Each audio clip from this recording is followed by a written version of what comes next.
You're wasting your time guarding that useless trinket, freak. The words sliced through the morning air like claws through flesh. Mira felt them settle deep in her chest, another stone added to the weight she carried there. She had heard variations of this particular cruelty so many times that her body no longer flinched, but something inside her still bled a little each time. The speaker was Kessa, one of the pack's rising stars, her golden hair catching the sunlight as she stood with 3 other females outside the sanctuary entrance. They were all everything Mira was not, beautiful and powerful and certain of their place in the world. Kessa's wolf was a magnificent russet creature that commanded respect wherever it went. Mira had never even shifted. At 22, she was the oldest unshifted wolf in the pack's recorded history, another mark against her in a long list of inadequacies. I mean, what's the point? Kessa continued, her voice dripping with the kind of casual viciousness that came so easily to those who had never known powerlessness. It's just a rock, a pretty rock maybe, but still just a rock, and here you are spending your whole pathetic life sitting next to it like it means something. Mira kept her head down and continued scrubbing the sanctuary steps, the rough stone abrading her knuckles as she worked. The steps were already clean, had been clean since dawn, but cleaning gave her something to do with her hands while the poison worked its way through her system. She had learned long ago that responding only made things worse. Silence was survival, but even as she endured the familiar ritual of humiliation, part of her attention was drawn to the sanctuary behind her, to the presence she could feel pulsing like a second heartbeat, the relic. They called it useless, called it just a rock, but they were wrong about that. They were wrong about so many things. The relic was a sphere of perfect obsidian, black as a moonless night, but shot through with veins of silver that seemed to move when she wasn't looking directly at them. It was ancient, older than the pack, older than the territory, older than memory itself. It sat on a pedestal of white stone in the centre of the sanctuary, and when the light hit it just right, those silver veins would catch fire and the whole thing would glow like captured starlight. Most wolves could barely stand to be in the same room with it. They claimed it made them nervous, made their wolves pace and whine with unease. But for Mira, being near the relic was the only time she felt anything approaching peace. It sang to her, a wordless melody that resonated in her bones, and sometimes, when she was alone with it in the deepest hours of the night, she could swear it whispered her name. "Are you even listening to me?" Kessa's voice had taken on a sharper edge, the tone of someone accustomed to being the centre of attention at all times. "I'm talking to you, freak." Mira's hands stilled on the stone. She had been born with eyes the colour of storm clouds, grey shot through with silver, the same silver that ran through the relic's dark surface. Her adoptive mother had told her it was a birth defect, something that marked her as different, as lesser. Normal wolves had brown eyes or gold or green. Silver eyes were an anomaly, a mistake of genetics that served as a constant reminder that she didn't belong. "Look at me when I'm speaking to you," Kessa demanded, and Mira had no choice but to comply. She lifted her head slowly, meeting Kessa's golden gaze with her own strange one, and watched the familiar expression of distaste cross the other woman's beautiful features. "Those eyes," one of Kessa's companions whispered, and Mira heard the fear beneath the disgust. "They're so strange, like looking into fog." "My grandmother used to say eyes like that were cursed," another added, and they all took an unconscious step backward. Mira had heard these whispers her entire life, had seen the way people looked at her as if she were something unnatural, something that didn't quite fit. Her adoptive parents had found her as an infant, abandoned at the territory's border, with nothing but the clothes on her back and those unsettling silver eyes. They had raised her out of duty rather than love, and she had always known the difference. "The elder says you've been guardian of this thing since you were 16, Kessa continued, apparently trying to regain control of a conversation that had wandered into uncomfortable territory. 6 years of your life wasted on babysitting duty. Don't you want more than this? Don't you want to actually matter?" The question hit deeper than the insults had. Because the truth was, Mira did want more. She wanted to belong somewhere, to someone. She wanted to know what it felt like to shift, to run on 4 legs under the moon, to be part of the pack bond that connected every other wolf in the territory. She wanted to understand why her dreams were full of battles she had never fought and faces she had never seen. Most of all, she wanted to know why the relic responded to her in ways it responded to no one else. But wanting and having were different things, and she had learned not to hope for what seemed impossible. "The relic needs a guardian," she said quietly, her voice barely above a whisper. It was the first time she had spoken since the confrontation began, and her words seemed to surprise them all, herself included. Kessa laughed, a sound like breaking glass. "Guardian, you make it sound important. It's a decoration, Mira, a conversation piece for when other packs visit. That's all it is, and that's all you are, a decoration keeper for a decoration." As if responding to the dismissal, the relic pulsed with light behind them, a brief flare of silver that made all 4 women turn toward the sanctuary entrance. The pulse was subtle, barely visible, but Mira felt it like a warm hand on her shoulder. The relic did that sometimes, seemed to react to her emotions, to the threats she faced. She had never told anyone about those moments, afraid of what they might mean, afraid of what others might think. "What was that?" one of Kessa's followers asked, her voice tight with nervousness. "Nothing," Kessa said quickly, but Mira caught the uncertainty in her tone. "Just a trick of the light. See, even the thing you're guarding is fake." But her dismissal rang hollow, and they all knew it. The relic's response had been too precise, too perfectly timed to be coincidence. It was as if the ancient artifact had been listening to their conversation and decided to make its own opinion known. Mira rose slowly from her crouch on the steps, her knees protesting the movement after hours of scrubbing. She was taller than she looked when hunched over in submission, though still shorter than the golden pack princesses who tormented her. Her hair was the colour of winter moonlight, pale silver white that marked her as different as surely as her eyes did. She had always kept it long and unbound, partly because she couldn't afford the elaborate styles the other females favoured, and partly because there was something about its colour that felt right, felt like a piece of herself she wasn't ready to disguise. "I should get back to my duties," she said, turning toward the sanctuary entrance. The relic was calling to her more insistently now, its wordless song threading through her mind with increasing urgency. Something was coming. Something was about to change.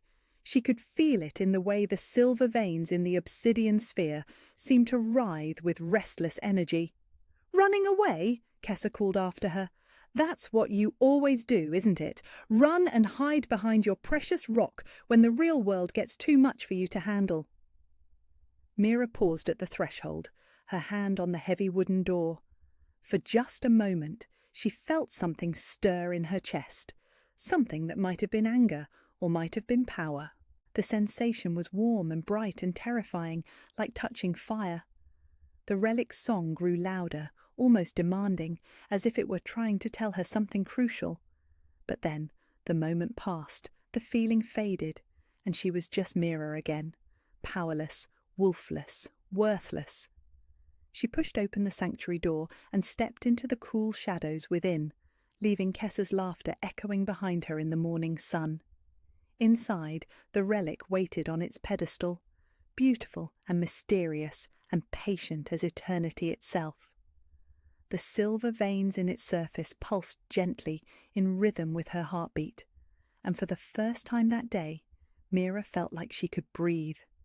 She had been the relic's guardian for 6 years now, appointed to the position when the previous guardian died and no one else wanted the job. It was considered a dead-end posting, suitable only for those the pack deemed expendable. But Mira had never seen it that way. From the moment she had first entered this sanctuary, she had felt a connection to the ancient artifact that defied explanation. It was as if the relic recognized something in her, something that no one else could see. The sanctuary itself was small and circular, built from the same white stone as the relic's pedestal.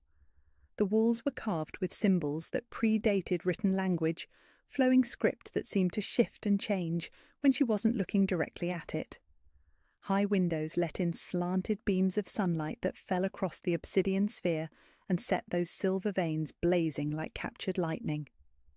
Mira approached the relic slowly, as she did every morning, her bare feet silent on the smooth stone floor. The closer she got, the warmer the air became, until she was standing directly before the pedestal in a pocket of perfect comfort, despite the early morning chill. She reached out with one hand, not quite touching the obsidian surface, but close enough to feel the energy radiating from within. "What are you trying to tell me?" she whispered to the ancient artifact, as she had whispered every day for 6 years. "What is it you want me to know?" The relic pulsed once, bright and warm and welcoming, and for just an instant Mira could have sworn she heard something. Not words exactly, but meaning. A sense of purpose, of destiny, of power that had been sleeping for far too long. Then the moment passed, and she was alone again with nothing but questions and the growing certainty that everything was about to change. Outside, the morning sun climbed higher in the sky, and somewhere in the distance she could hear the sounds of the pack beginning their daily routines. But inside the sanctuary, time seemed suspended, held in the space between heartbeats, waiting for something momentous to unfold. Mira settled into her usual position beside the pedestal, her back against the cool stone wall, her strange silver eyes never leaving the relic's dark surface. She would wait, as she had always waited. She would guard, as she had always guarded. And perhaps today would be the day she finally understood why. The relic pulsed again, softer this time, like a promise or a secret shared between old friends. And in that pulse, Mira felt something she had not allowed herself to feel in years: hope. The Alpha King knelt before her as the first light of dawn touched the devastated courtyard, and the sight of him on one knee sent shockwaves through every witness present. Mira stood amid the remnants of the night's battle, silver light still dancing beneath her skin, while the last traces of void spawn essence dissipated like smoke on the morning breeze. Her transformation was complete now, her power fully integrated, and the authority that radiated from her made every wolf present remember what it meant to be in the presence of true royalty. "Rise," she said softly, her voice carrying harmonics that seemed to resonate with the very foundations of the world. "We have much to discuss." But the Alpha King remained where he was, his dark eyes fixed on her face with an intensity that spoke of recognition deeper than mere political necessity. "You outrank me," he said, his voice carrying clearly across the silent courtyard. "By bloodline, by power, by every law that governs our people. I should be asking for your permission to exist in your territory, not negotiating as an equal." The words sent ripples of shock through the assembled crowd, but Mira felt only sadness at the gulf that seemed to have opened between them. Power had its price, and part of that cost was watching relationships transform under the weight of supernatural hierarchy. "Bloodline doesn't determine worth," she replied, extending one hand toward him with careful grace. "And I have no interest in ruling through fear or ancient precedent. Stand with me, Darius, not beneath me." He took her hand and rose, but she could see the conflict in his expression, the struggle between personal desire and political reality. Around them, pack leaders who had spent the night cowering behind defensive barriers began to emerge, their faces reflecting a mixture of awe and terror that made her chest ache with longing for simpler times. "The territorial agreements," Alpha Connor said hesitantly, his voice hoarse from hours of coordinating defences against threats he had never believed existed. "The political arrangements that brought us together. They're meaningless now, aren't they?" "Not meaningless," Mira corrected, her silver eyes moving across the faces of wolves who had treated her as worthless for most of her life. "But they need to be reconsidered in light of new realities. The void spawn attack was just the beginning. Larger threats are stirring, ancient enemies that won't be satisfied with a single failed assault. She gestured toward the forest, where shadows still lurked beyond immediate sight, waiting for another opportunity to test her defences. We need alliances based on mutual protection rather than political convenience, agreements that acknowledge the supernatural threats we're all going to face together. "And Lady Seraphina's proposed mating contract?" Beta Marcus asked, his weathered face reflecting the kind of diplomatic concern that came from navigating impossible situations. The question hung in the air like smoke from a funeral pyre, and Mira found herself looking toward the woman who had orchestrated so much of her suffering. Lady Seraphina stood apart from the main group, her golden beauty dimmed by exhaustion and the kind of terror that came from watching carefully laid plans crumble into dust.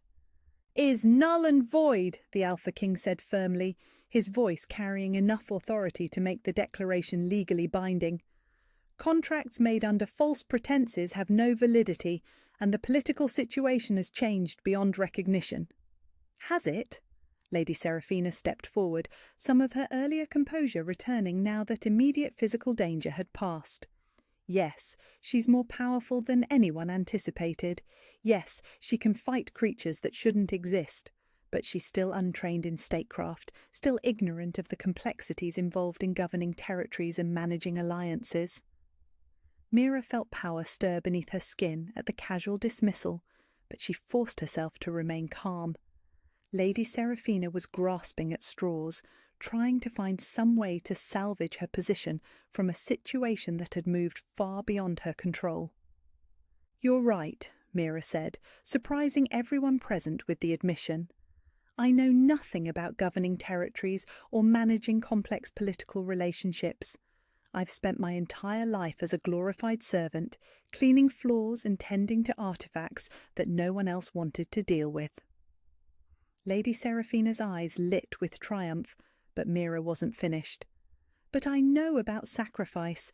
I know about protecting those who can't protect themselves. And I know that sometimes the most important choice you can make is to recognize when you need help." She turned to face the Alpha King directly, her silver eyes blazing with inner fire. "Which is why I'm asking you to rule beside me, not as a consort or a political convenience, but as an equal partner in whatever comes next."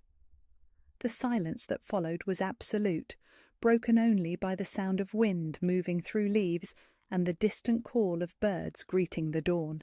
Every wolf present understood the implications of what she had just proposed, the unprecedented nature of shared sovereignty between equals rather than the traditional hierarchy of Alpha and Luna.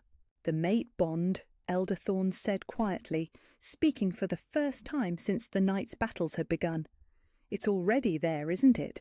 That's why his war beast submitted to her so readily, why the ancient magics recognized their connection." The Alpha King's expression shifted, wonder and certainty replacing the political calculation that had dominated his features moments before. "Since the moment I caught her scent," he admitted, his voice rough with emotion. "My wolf has known what she was to me, even when my mind couldn't accept the impossibility of it." "Impossible," Lady Seraphina said, but her voice lacked its earlier conviction. "Mate bonds don't work that way. They don't transcend social boundaries or ignore political realities. This is just attraction, just the kind of infatuation that—" Her words cut off as golden light suddenly blazed between Mira and the Alpha King, visible threads of connection that had been growing stronger with each moment they spent in proximity. The mate bond made itself known with a violence that left no room for doubt or denial, ancient magic asserting itself over political considerations. Mira gasped as the connection snapped into place with perfect completeness, every barrier between them dissolving as their souls recognized what they had always been meant to become together. She could feel his wolf like a second heartbeat in her chest, could sense his emotions as if they were her own, and when she looked into his dark eyes, she saw her own wonder reflected back at her. "Ah, impossible," the Alpha King breathed, but he was smiling as he said it, his hands framing her face with reverent gentleness. completely, utterly impossible and absolutely perfect. The golden light of the mate bond spread outward from their joined forms, washing over the assembled crowd and carrying with it a sense of rightness that transcended political arrangement or social expectation. This wasn't a marriage of convenience or a strategic alliance. This was destiny fulfilled, ancient forces aligning in ways that rewrote the fundamental balance of power throughout the Northern Territories. "The old laws are clear," Elder Thorne said, his voice carrying the weight of centuries of tradition. Mate bonds supersede all other considerations. Political arrangements, territorial agreements, social hierarchies, none of it matters when the gods themselves declare two souls to be perfectly matched. "This is madness," Lady Seraphina said, but her protest sounded hollow even to her own ears. "You can't just ignore centuries of precedent, can't just throw away carefully negotiated agreements because of supernatural recognition." "Can't we?" Mira asked, her voice carrying new confidence born from the certainty of the bond that now connected her to the most powerful alpha in the known world. The precedent was established by people who didn't understand the forces they were dealing with. The agreements were negotiated by those who forgot that some things transcend politics.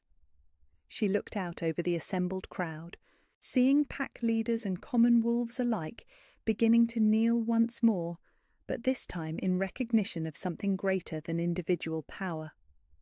They were witnessing the birth of a new kind of leadership, one based on partnership rather than dominance, on mutual strength rather than hierarchical submission.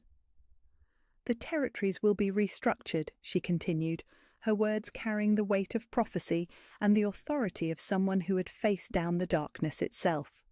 Not through conquest or political manoeuvring, but through voluntary alliance among equals. Those who wish to stand against the growing threats will be welcomed. Those who prefer to cling to the old ways. She shrugged with elegant finality. "We'll be free to face what's coming alone." "And if I refuse to accept this new order?" Lady Seraphina asked, her golden eyes blazing with the kind of fury that came from watching a lifetime of careful planning reduced to ash. Mira studied her for a long moment, seeing not an enemy, but a woman who had been shaped by the same system that had tried to break them both. Different responses to the same fundamental cruelty, different ways of surviving in a world that measured worth through power and politics. "Then you'll leave," Mira said simply. "Tonight, with whatever supporters still believe in the old arrangements. Find territory that will welcome your particular brand of leadership. But understand this. The protection I can offer against the void spawn extends only to those who accept the new reality." It wasn't exile exactly, it was choice, offered with the kind of grace that only someone who had truly forgiven their enemies could manage. But Lady Seraphina heard the finality in it, the absolute certainty that her time of influence in these territories was over. She looked around the courtyard, seeking support among the pack leaders who had once hung on her every word. But faces that had shown eager agreement just hours before now reflected uncertainty, fear, and the growing realization that alliance with Mira offered protection that no political arrangement could match. "This isn't over," Lady Seraphina said finally, her voice carrying promises that might have been threats or might simply have been desperate hope. "No," Mira agreed, her silver eyes reflecting depths of power that still surprised everyone who looked into them. "It's not. The real challenges are just beginning, and I suspect we'll all be tested in ways we can't imagine. But for the first time in centuries, we'll face those challenges together." The Alpha King's hand found hers, their fingers interlacing with the kind of perfect fit that spoke of souls designed to complement each other. Around them, the golden light of the mate bond settled into a steady glow that would mark their connection for all the world to see. They were partners now in every sense of the word, and the world would never be the same. The mating ceremony took place at midnight, when the veil between worlds grew thin and ancient magic stirred in the spaces between stars. Mira stood at the heart of the sacred grove, wearing robes of silver silk that seemed to capture and hold moonlight like liquid starfire. The fabric moved around her as if stirred by celestial winds, and her hair fell in waves of pure platinum that caught every source of illumination until she blazed like a living constellation. This was not the broken girl who had scrubbed floors and endured mockery. This was a queen claiming her birthright, a goddess stepping into her power. Around them, representatives from a dozen territories had gathered to witness something unprecedented in the recorded history of their people. Not a political marriage designed to secure alliances, not a strategic pairing meant to consolidate power, but a true mating ceremony between equals who had been chosen by forces older than civilization itself. The Alpha King stood beside her in ceremonial armour that had been blessed by every pack elder within 300 miles, dark metal inscribed with runes that glowed softly in the moonlight.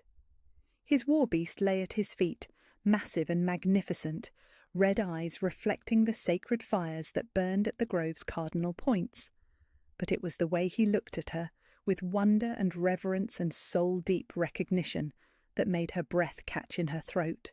"We gather tonight," Elder Thorn intoned, his ancient voice carrying clearly across the assembled crowd, "to witness the fulfillment of prophecies spoken when the world was young, the joining of bloodlines that were separated by necessity, the reunion of powers that were divided for protection, the completion of a bond that transcends the boundaries between mortal and divine." The sacred grove itself seemed to pulse with approval. Ancient trees that had witnessed countless ceremonies swaying in rhythm with power that had nothing to do with natural wind. Flowers that bloomed only in the presence of true magic opened their petals to release perfume that carried hints of starlight and eternity, while creatures of the deep forest gathered at the clearing's edge to witness history being made. "The old laws speak of matings that reshape the world," Elder Thorn continued, raising his hands toward the moon that hung full and brilliant overhead. "Bonds so profound that they rewrite the fundamental forces that govern our existence. Tonight we invoke those laws. Tonight we call upon powers that sleep in the spaces between heartbeats." Mira felt the change begin as his words washed over her, ancient magic responding to invocations that hadn't been spoken in centuries. The mate bond that already connected her to the Alpha King began to deepen, to strengthen, until she could feel not just his emotions, but his very thoughts, the shape of his soul, as clearly as if it were her own. "Do you, Darius Blackthorn, Alpha King of the Northern Reaches, sovereign of the Shadowmere territory, accept this woman as your equal in all things?" Elder Thorn asked, his voice taking on harmonics that seemed to come from the earth itself. "I do," the Alpha King replied, his dark eyes never leaving her face. "In power and in weakness, in joy and in sorrow, in the battles we will fight and the peace we will build together. She is my mate, my partner, my other half made manifest." The words carried weight beyond mere ceremony, binding force that made the very air shimmer with golden light. But when Elder Thorn turned to her, his ancient eyes reflecting depths of knowledge that spanned millennia, she felt the true magnitude of what she was choosing. "Do you, Mira Silvermoon, heir to the Silver Queen's throne, guardian of the ancient powers, accept this man as your equal in all things?" She looked out over the assembled crowd, seeing faces that reflected every emotion from awe to terror to desperate hope. These were the people she would be responsible for, the lives that would depend on the choices she made and the strength she could provide. The weight of it should have been overwhelming, should have made her question whether she was truly ready for such responsibility. Instead, she felt only certainty. "I do," she said, her voice carrying harmonics that made every wolf present feel the mate bond's reality resonating in their bones. "In darkness and in light, in the ancient duties we inherit and the new world we will create, he is my mate, my partner, the other half of a whole that was always meant to be." The golden light that had connected them since their bond first manifested blazed brighter, encompassing them both in radiance that spoke of divine approval. But this time the light didn't fade. Instead, it began to spread outward, touching every witness, every representative of the territories that had chosen to ally themselves with the new order. "Then let the ancient rites be fulfilled," Elder Thorn declared, raising his hands toward the star-scattered sky. "Let the powers that govern our world bear witness to a bond that will reshape the very foundations of existence." What followed was unlike any ceremony Mira had ever witnessed or imagined. The sacred grove filled with light that had nothing to do with torches or moonbeams, illumination that came from sources beyond the physical world. The ancient trees began to sing, their voices harmonizing in melodies that predated language itself, while spirits of the deep forest materialized to add their own ethereal chorus. The Alpha King's wolf emerged in a transformation that flowed like liquid shadow, his massive form radiating power that made the very ground tremble beneath his paws.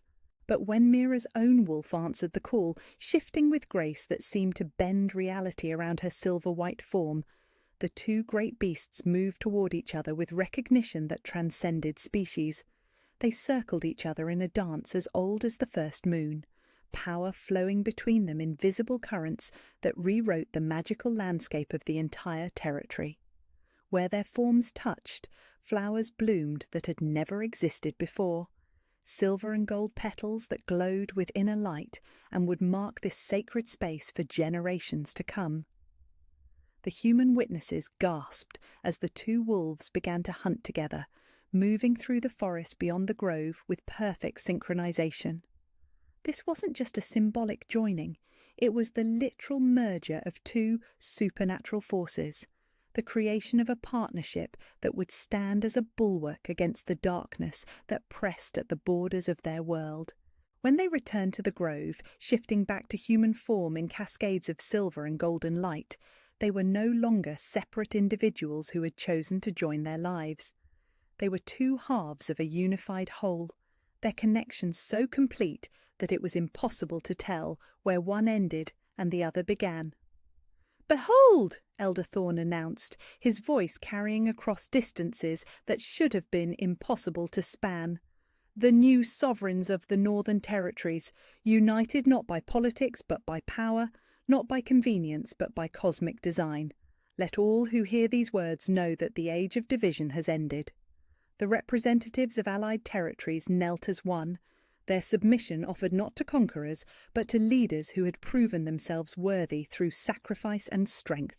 But it was the way the forest itself seemed to bow before them, ancient trees inclining their mighty crowns in acknowledgement of a new order, that truly marked the magnitude of what had just occurred. "The threats that gather beyond our borders will find no weakness to exploit," Mira said, her voice carrying to every corner of the grove and beyond. "The old enemies that stir in shadow will discover that the light has grown stronger in their absence, and those who choose to stand with us will find protection that transcends the merely physical." She looked toward the place where Lady Seraphina had departed hours earlier, taking with her the few supporters who still believed in the old ways of division and political manoeuvring. There was no malice in her expression, no triumph over a defeated enemy, only sadness for opportunities lost and choices that had led to exile. "The invitation remains open," she continued, her words carrying on winds that would bear them to every corner of the known world, for any who would choose unity over isolation, cooperation over conquest. But know that the protection we offer comes with responsibility, and the power we wield serves purposes greater than individual ambition. The Alpha King's hand found hers, their fingers interlacing with the perfect fit that spoke of souls designed to complement each other. Around them, the golden light of their completed bond settled into a steady radiance that would mark their connection for all the world to see, a beacon of hope in an age when darkness pressed close on every side. The ceremony was complete, but in many ways it was only the beginning. The real work of building a new world, of forging alliances based on mutual respect rather than fear, of standing against threats that most still refuse to acknowledge. That would take years, perhaps decades, but they would face those challenges together, as they had always been meant to do. As the assembled witnesses began to disperse, carrying word of what they had seen to territories throughout the northern reaches, Mira found herself alone with her mate in the sacred grove where their fates had been sealed. The ancient trees sang softly around them, and moonlight painted everything in shades of silver and gold. "No regrets?" the Alpha King asked, his voice soft with wonder at everything that had changed between them in the space of a few short days. Mira smiled, power flowing beneath her skin like liquid starlight as she contemplated a future that suddenly held possibilities she had never dared imagine. "Only one," she said, rising on her toes to kiss him with all the fierce joy of someone who had finally found their home, that it took us so long to find each other. Around them, the forest whispered its approval, and somewhere in the distance, ancient powers stirred in recognition of a new age dawning. 6 months after the night that changed everything, Mira stood on the balcony of what had once been called the Alpha's residence, and was now simply known as the Silver Throne. The morning sun painted the transformed territory in shades of gold and silver, its light catching on the crystal formations that had grown from the ground where the old sanctuary once stood. The Relic's destruction had not ended its influence. Instead, the ancient power had taken root in the very earth, creating a network of protective barriers that extended for miles in every direction. The compound below bustled with activity, but it was different now. Where once there had been rigid hierarchy and fearful deference, there was purpose. Wolves who had spent their lives defined by their position in an arbitrary pecking order now worked together toward common goals, their efforts coordinated by leaders who had earned respect rather than demanded it through birthright or political manoeuvring. "The delegation from the Eastern Territories will arrive before noon," Darius said, stepping onto the balcony behind her with the fluid grace that had marked him as a predator long before she had known him as a mate.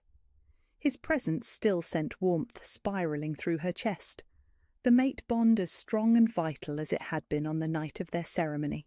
Mira leaned back against his chest, savouring the simple pleasure of his arms around her waist and the steady rhythm of his heartbeat against her spine.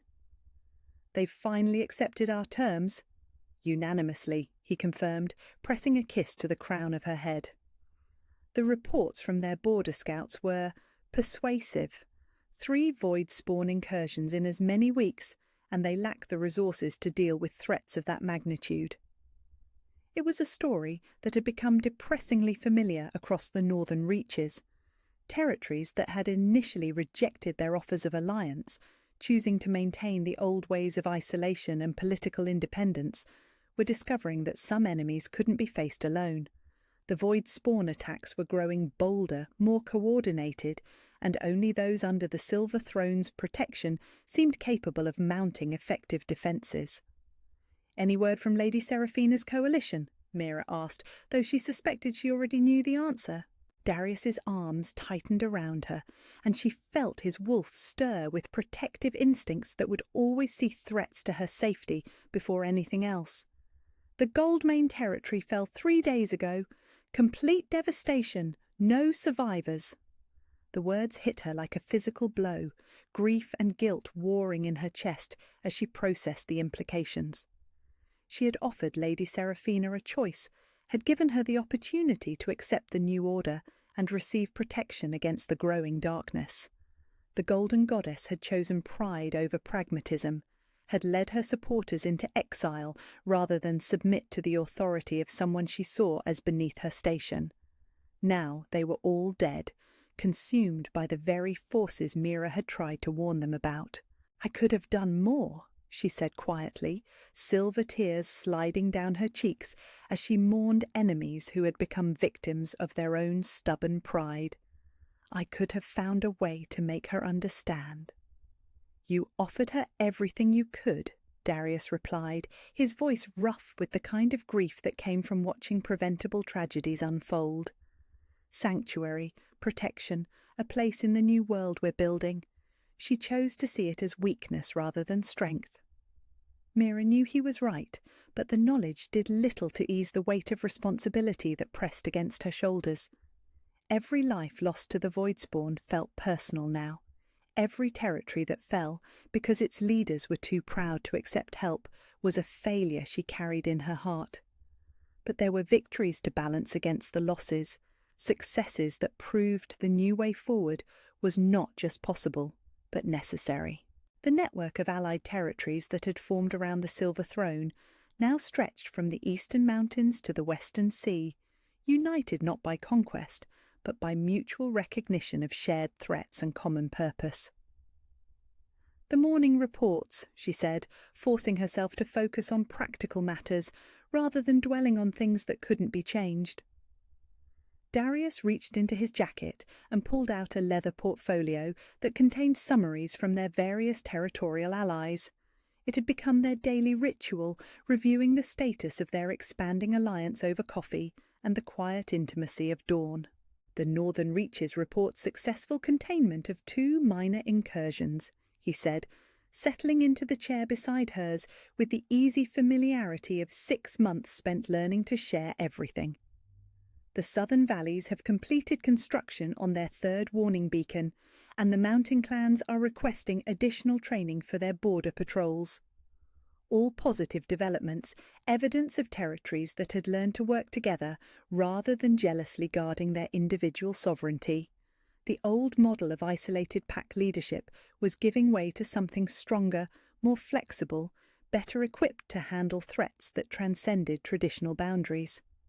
"And the deeper reports?" Mira asked, knowing there were always intelligent summaries that couldn't be trusted to written documents.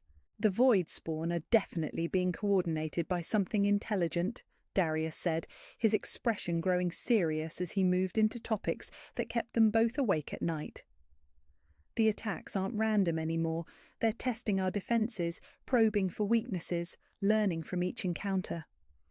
It was the development they had both been dreading, the evolution from mindless hunger to strategic intelligence. The Voidspawn had always been dangerous, but now they were adapting, planning, working toward goals that remained frustratingly opaque. "The Silver Queen's memories have been helpful," Mira said carefully, touching the pendant that hung around her neck. It was formed from a fragment of the destroyed relic, the largest piece that had remained intact after the explosion of power that had changed her life forever. Through it, she could access the accumulated knowledge of her bloodline, centuries of experience dealing with threats that most of the world had forgotten existed. "But not complete," Darius observed, reading the concern in her expression, with the ease that came from a mate bond that had only grown stronger with time. "She was fighting a defensive war," Mira admitted, frustration bleeding through her voice as she grappled with inherited knowledge that felt both vast and incomplete. "Trying to contain threats that had already broken through the barriers, dealing with incursions that had already begun. I need to understand how the Voidspawn were originally contained, what weaknesses they have that we haven't discovered yet." "The answer will come," Darius said, with the confidence of someone who had watched her accomplish the impossible on multiple occasions. "You've already done more than anyone believed possible. Give yourself time." Time. It was the one resource they never seemed to have enough of, the one thing the growing darkness refused to grant them.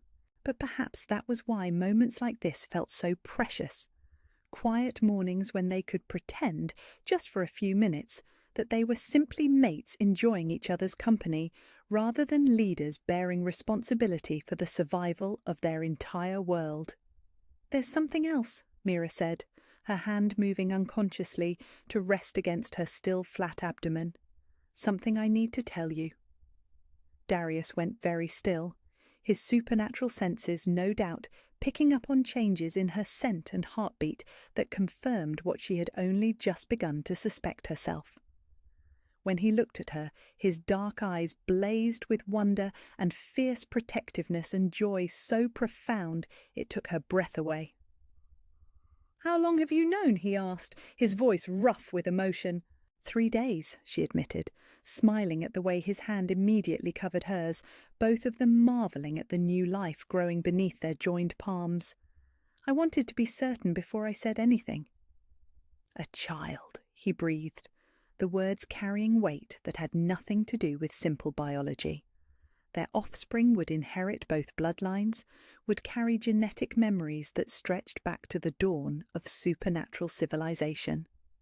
The political implications alone were staggering, but those paled beside the personal significance of creating new life in an age when so much seemed dedicated to destruction. "The healers say it will be stronger than either of us," Mira said, her voice soft with wonder at the miracle growing within her. "The combination of bloodlines has never occurred before, but the early signs suggest abilities that will surpass anything recorded in the histories." They sat in comfortable silence, watching the sun climb higher over a territory that had been transformed by their partnership. Where once there had been fear and rigid hierarchy, there was now cooperation and hope. Where once there had been isolation and suspicion, there were now alliances forged in mutual respect and common purpose. It wasn't perfect. There were still territories that refused their protection, still leaders who preferred the old ways of competition and conquest. The void spawn continued to press at their borders, testing defences and looking for weaknesses to exploit. And somewhere in the deepest shadows, ancient intelligences were stirring to life, with purposes that remained terrifyingly unclear. But they were no longer facing those challenges alone. They had each other. They had allies who shared their vision of a better world, and soon they would have a child who would carry their combined legacy into whatever future awaited them all. "No regrets?" Darius asked, echoing the question he had posed on their mating night. Mira smiled, silver light dancing beneath her skin, as power that had once been imprisoned in ancient artifacts now flowed freely through her veins. She thought of the girl who had scrubbed floors and endured mockery, who had spent years believing herself worthless and broken. That girl was gone forever, but her memory served as a reminder of how far they had all travelled.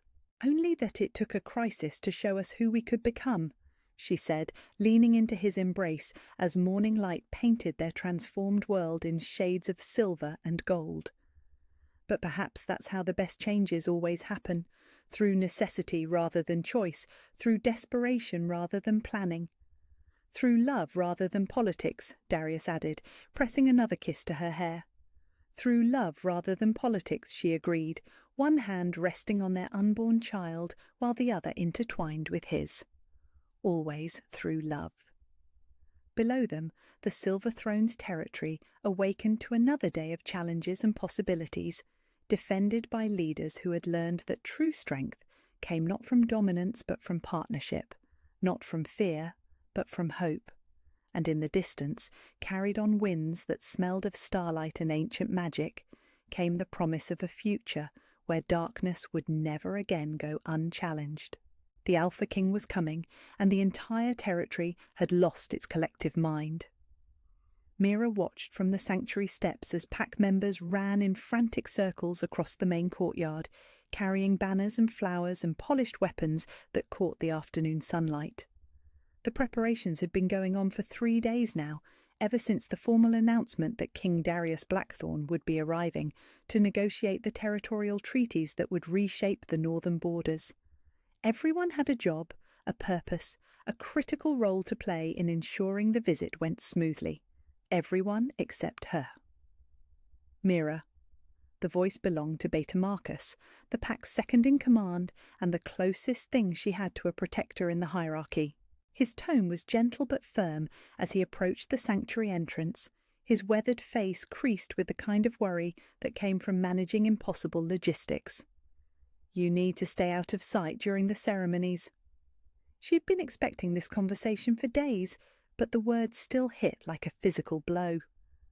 "I understand," she said quietly, because what else was there to say?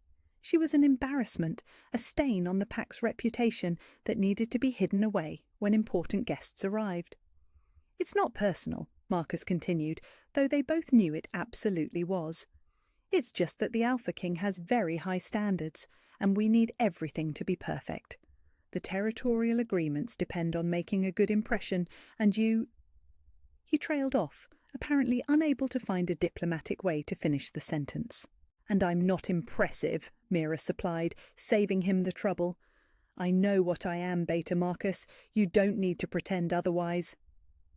Behind her, she felt the relic pulse with what might have been sympathy or might have been indignation. It had been more active lately, responding to her emotions with increasing frequency, as if something about the approaching visit had stirred its ancient consciousness to greater wakefulness. Marcus shifted uncomfortably, his eyes darting toward the sanctuary entrance, as if the building itself made him nervous. Most of the pack felt that way about the relic's resting place. They tolerated its presence because it was old and potentially valuable, but they never lingered in its vicinity if they could help it. "Just stay in the sanctuary during the formal ceremonies, he said. "Once the negotiations are complete and the treaties are signed, things will go back to normal." Normal, as if her life of isolation and mockery was something to aspire to. "When does he arrive?" she asked, though she wasn't sure why it mattered. She would be locked away like a shameful secret regardless of the timing. "Within the hour," Marcus replied, glancing toward the main gates where guards were already taking their positions. "His advance scouts arrived this morning, and they say he's travelling with a full entourage. War beasts, elite guards, the works. This isn't just a diplomatic visit, Mira. This is a show of power." After he left, Mira retreated into the sanctuary and tried to focus on her usual duties. She swept floors that didn't need sweeping, polished surfaces that already gleamed, and rearranged the ceremonial candles that surrounded the relic's pedestal. But her attention kept wandering to the sounds drifting in from outside, the growing excitement and nervousness that seemed to electrify the very air. She had never seen an Alpha King before. Hell, she had never seen any Alpha from outside her own territory. Her world was small and carefully circumscribed, bounded by the sanctuary walls and the pack's casual cruelty. But she had heard the stories about Darius Blackthorn, whispered tales that painted him as something more than mortal, more than merely powerful. They said his wolf was the size of a small horse, black as midnight with eyes like burning coals. They said he could command other wolves with nothing but his voice, that his presence alone could bring the strongest fighters to their knees. They said he had never lost a battle, never shown mercy to his enemies, never taken a mate because no female had ever proven worthy of his attention. They said a lot of things, but Mira had learned to be sceptical of pack gossip. Still, she couldn't shake the feeling that today would be different somehow. The relic had been unusually active all morning, its silver veins pulsing with restless energy, and her dreams the night before had been filled with shadows and fire, and a voice she didn't recognize calling her name.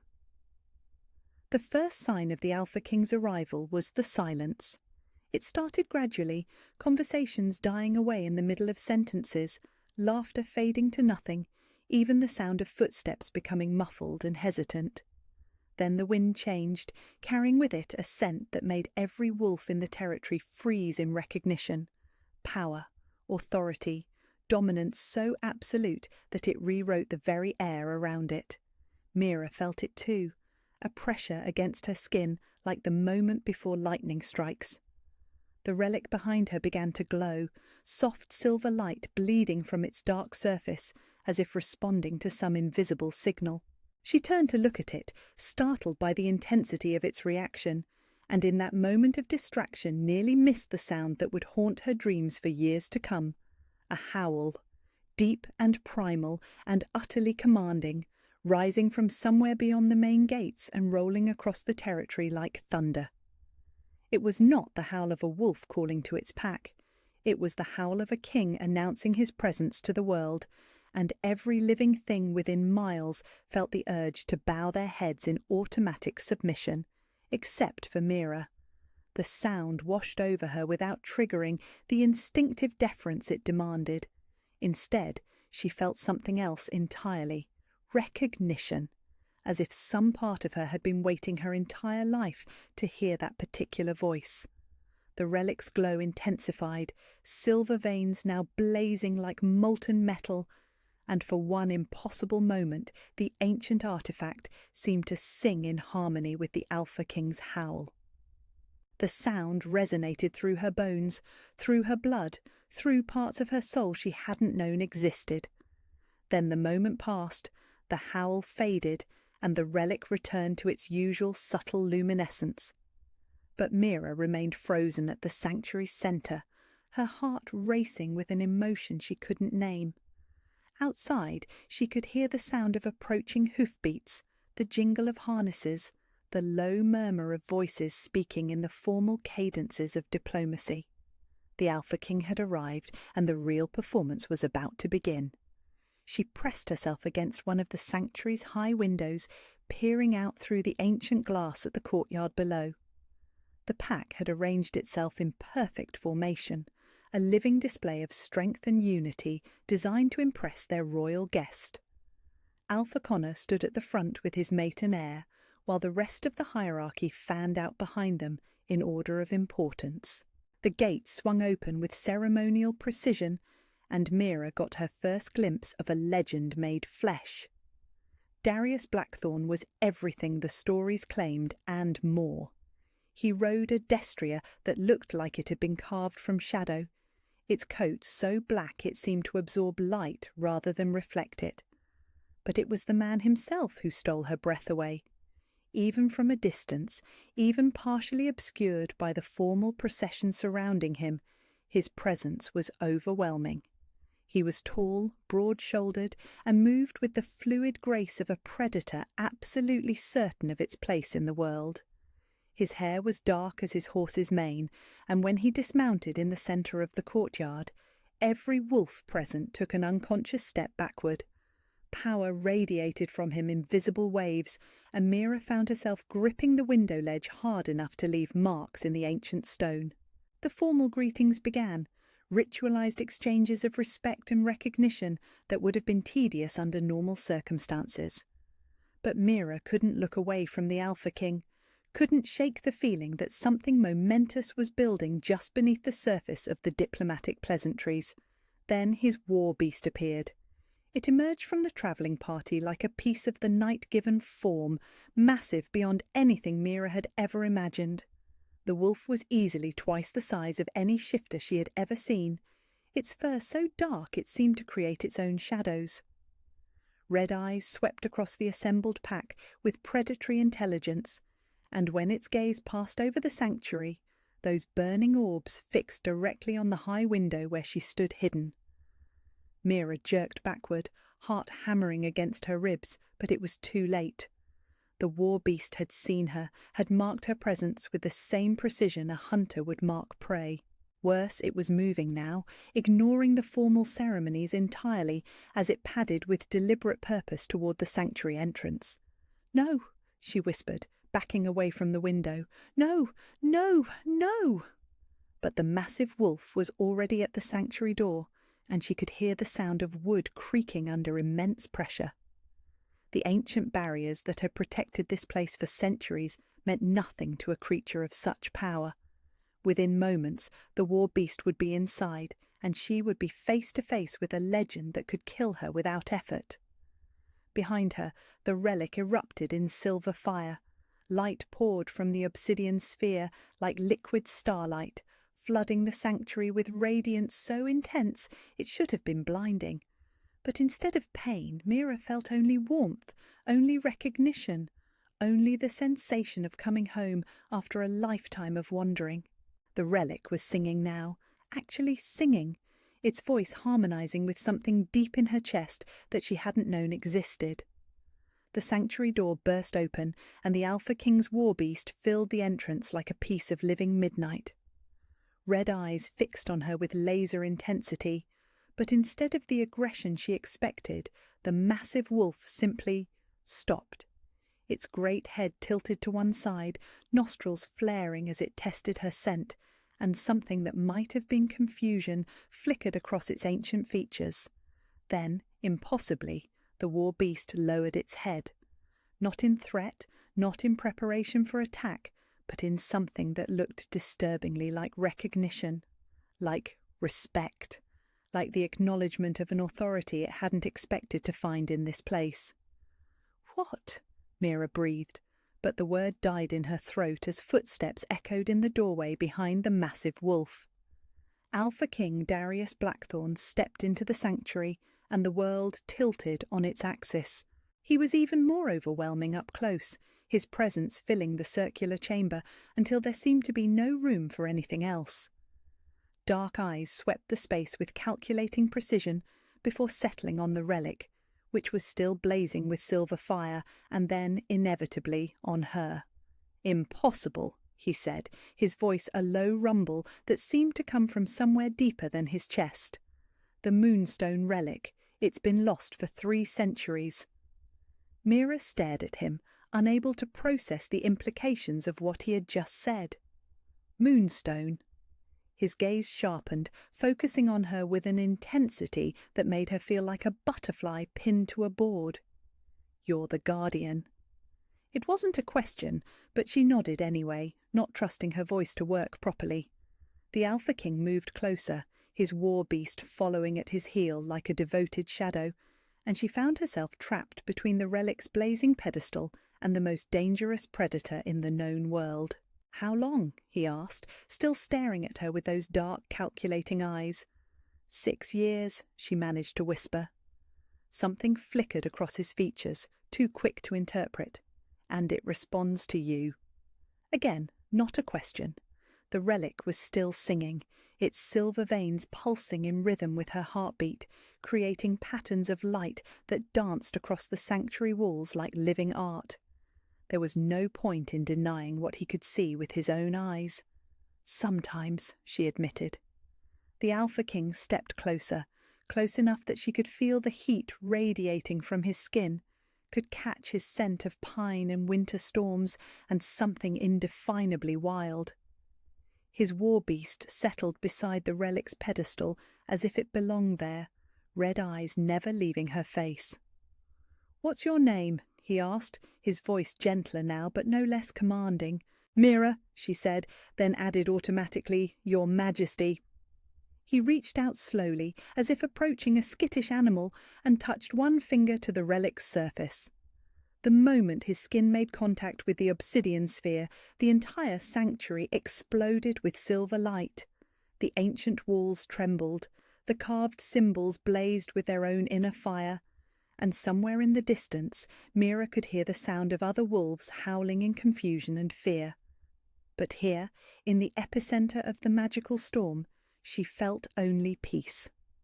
The relic was singing louder now, its voice joined by something that might have been the Alpha King's wolf, and when she looked up at him through the silver radiance, she saw something in his dark eyes that she had never seen directed at her before. Wonder.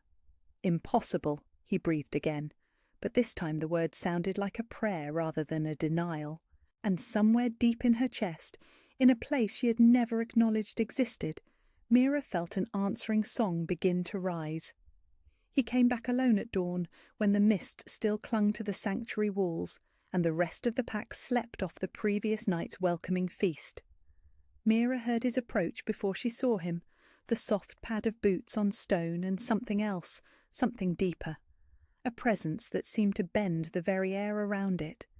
She was already seated beside the relic's pedestal, as she had been for hours, unable to sleep after the explosive encounter that had left her world tilted sideways. The Alpha King filled the sanctuary doorway like he belonged there, and maybe he did.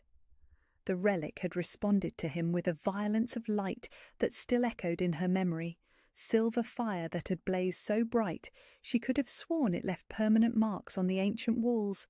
But now, in the soft grey light of early morning, everything looked normal. Everything except the way her heart hammered against her ribs every time those dark eyes settled on her. "I have questions," he said without preamble, his voice carrying the kind of authority that expected immediate compliance. Mira nodded, not trusting herself to speak. She had spent the sleepless hours since their first meeting trying to process what had happened, trying to understand why the relic had erupted with such power the moment he touched it. The ancient artifact sat quiescent now, its silver veins barely visible in the morning light, but she could feel its awareness like a constant hum beneath her skin. The Alpha King stepped into the sanctuary, and his war beast followed at his heel. The massive wolf settled beside the pedestal, as if it had done so 1,000 times before, red eyes fixed on her with that same unsettling combination of predatory focus and what might have been respect. "Tell me about the relic's history," he commanded, moving to stand directly in front of her. "Everything you know." "I don't know much," Mira admitted, her voice barely above a whisper. "It's been here longer than the pack, longer than the territory itself. The elders say it was already ancient when the first wolves settled this land." "And before that?" She shook her head helplessly. "No one knows, or if they do, they've never told me. I was appointed guardian because no one else wanted the job, not because I have any special knowledge about what it is or where it came from." The Alpha King's eyes narrowed, studying her face with an intensity that made her want to hide. "But it responds to you." "Sometimes," she said, echoing her answer from the day before. "Show me." The command was soft but absolute, and Mira found herself rising from her position beside the pedestal without conscious thought. She approached the relic slowly, as she did every morning, her bare feet silent on the smooth stone floor. The closer she got, the warmer the air became, and she could feel the Alpha King's gaze tracking her every movement. She reached out with one hand, not quite touching the obsidian surface, but close enough to feel the energy radiating from within. "What are you?" she whispered to the ancient artifact, as she had whispered every day for 6 years. The relic pulsed once, gentle and warm, and those silver veins began to glow with soft light. Not the explosive radiance of the previous day, but something quieter, more intimate, like recognition between old friends. "Impossible," the Alpha King breathed, but there was no denial in his voice this time, only wonder. Mira turned to look at him, still keeping one hand extended toward the relic. "You said yesterday that it was called the Moonstone Relic. You said it had been lost." His jaw tightened, and for a moment she thought he wouldn't answer. Then he moved closer, close enough that she could feel the heat radiating from his skin, could catch his scent of pine and winter storms, and something wild and untamed that made her wolf stir restlessly beneath her skin. Wait, her wolf. The thought hit her like a physical blow. She didn't have a wolf. She had never shifted, never even felt the presence of an inner beast the way other pack members described. She was wolfless, broken, incomplete. But standing here in the relic's gentle glow, with the most powerful alpha in the known world mere inches away, she could swear she felt something stirring in her chest, something that purred with contentment at his proximity. "The Moonstone Relic was created by the Silver Queen 3 centuries ago," he said, his voice low and rough with some emotion she couldn't identify. "Legend says she poured her power into the obsidian sphere to protect it from those who would use it for evil. When she died, the relic disappeared, and most believed it was lost forever." "The Silver Queen," Mira repeated, the name resonating through her bones like a bell struck deep underground. "She was the last of the old bloodlines," he continued, his dark eyes never leaving her face. "They say she had eyes like molten silver and hair like moonlight.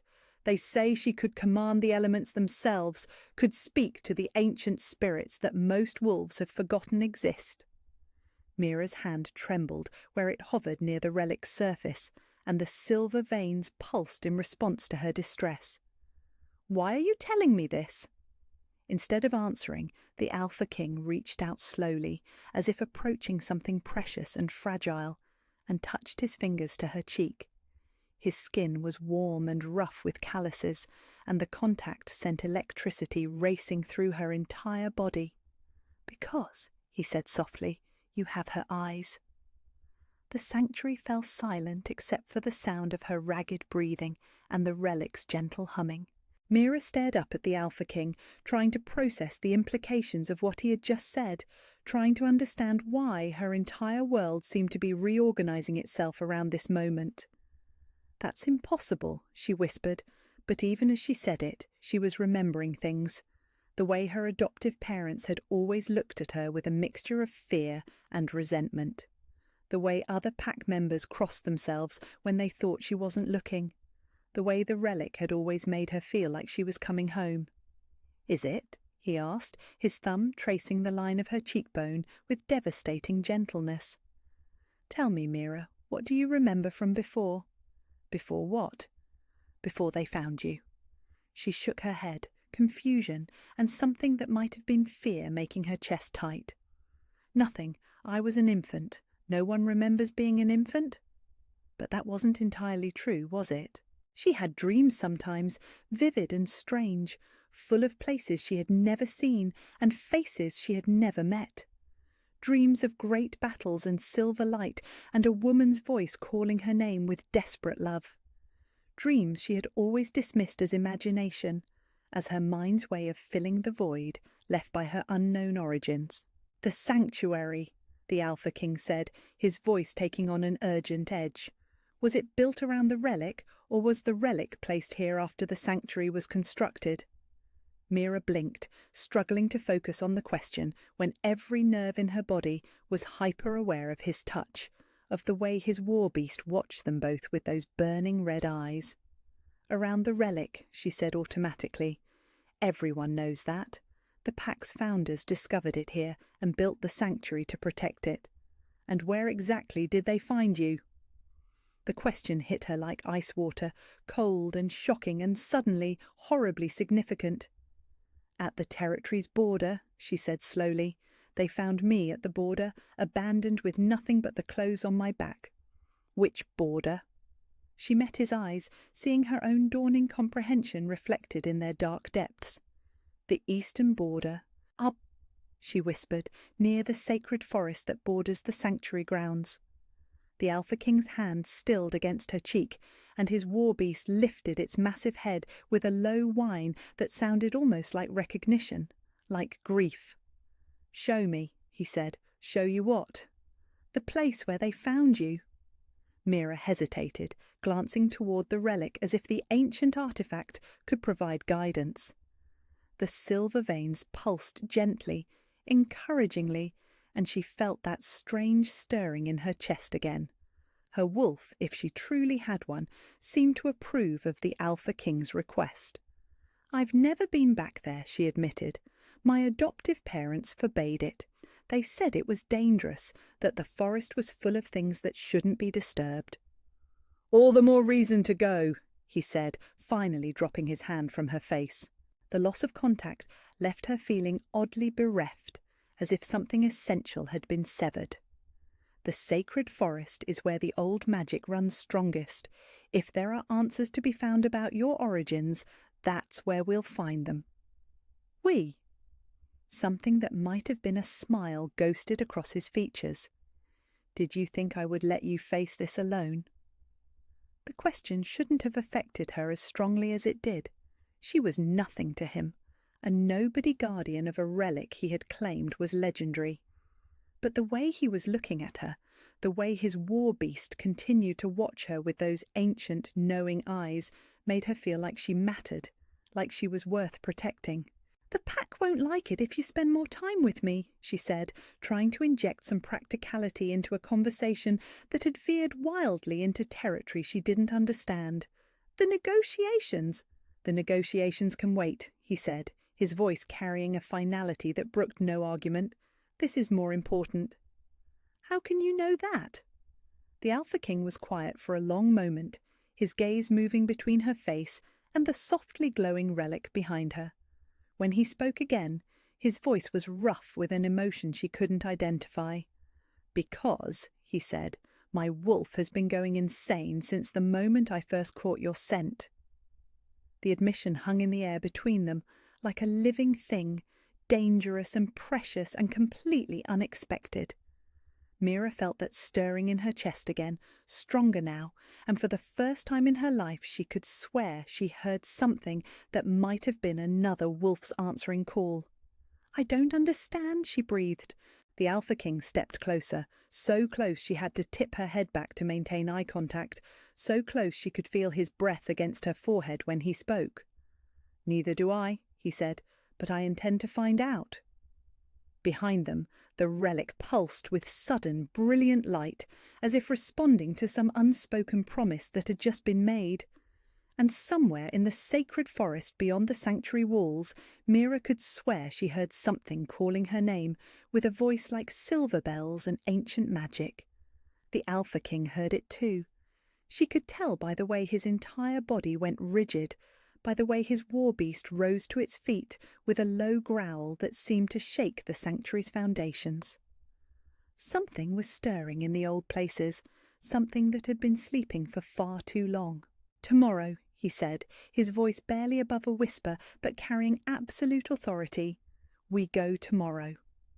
Mira nodded, not trusting herself to speak, and felt the first real stirring of hope she had experienced in years. Whatever was calling to her from the sacred forest, whatever truth lay buried in the place where she had been found as an infant, she wouldn't have to face it alone. The Alpha King would be with her, and somehow that changed everything. Lady Seraphina Goldmane arrived like a weapon wrapped in silk. Mira watched from the sanctuary's high window as the political entourage swept through the main gates in a display of wealth and power that made the Alpha King's arrival look understated by comparison. Golden banners snapped in the morning breeze, each one emblazoned with the Goldmane crest, and the woman at the centre of it all rode a pristine white mare that pranced and preened as if it knew exactly how magnificent it looked. Even from a distance, Lady Seraphina was everything Mira was not. Golden hair that caught the sunlight like spun metal, a figure that curved in all the places poets wrote about, and a bearing that spoke of absolute confidence in her own worth. She wore riding leathers dyed deepest blue and trimmed with actual gold thread, and when she dismounted in the courtyard, every male in sight seemed to forget how to breathe properly. This was the woman the Alpha King was supposed to mate. This was the political alliance that would reshape the Northern Territories and bring unprecedented prosperity to both packs. This was everything Mira could never be, would never be, no matter what impossible connection she might share with an ancient relic. "Beautiful, isn't she?" The voice belonged to Kessa, who had appeared beside the sanctuary with her usual pack of followers. "Lady Seraphina Goldmane, daughter of the Western Alpha, heir to the largest territory in the northern reaches. They say she's never lost a fight, never backed down from a challenge, and never met an alpha she couldn't bend to her will." Mira said nothing, but her silence only seemed to encourage Kessa's viciousness. "Of course, that's what a real female looks like," Kessa continued, her voice dripping with false sweetness. "Strong, powerful, worthy of standing beside an Alpha King, not like some wolfless freak who spends her days talking to rocks." The insult should have rolled off her by now, should have been just another drop in an ocean of casual cruelty. But something had changed since the Alpha King's arrival, something that made the familiar pain feel sharper, more personal. Maybe it was the memory of his hand on her cheek, or the way he had looked at her like she mattered. Maybe it was the growing certainty that there were truths about herself she had never been allowed to discover. Behind her, the relic pulsed with restless energy, its silver veins flickering like agitated lightning. It had been more active since the Alpha King's touch, as if his presence had awakened something that preferred to remain vigilant rather than dormant.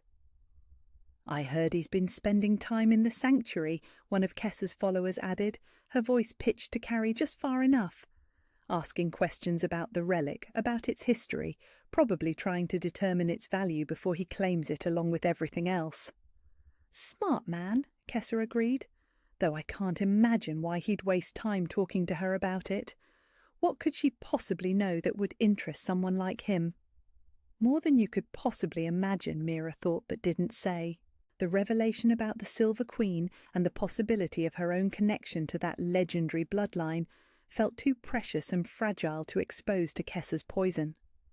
Some secrets were worth protecting, even from those who took pleasure in destroying everything they touched. The conversation outside was interrupted by the arrival of Beta Marcus, his weathered face creased with diplomatic worry. "Ladies," he said with strained politeness, "Lady Seraphina has requested a tour of the territory's historical sites. I trust you'll make yourselves available to assist with the arrangements." Kessa's eyes lit up with predatory interest. "Of course, Beta Marcus. We'd be honoured to help. Will the tour include the sanctuary?" "That remains to be decided," Marcus replied carefully, his gaze flicking toward the ancient building with obvious discomfort. "Lady Seraphina has expressed particular interest in artifacts of power, but the sanctuary requires special considerations."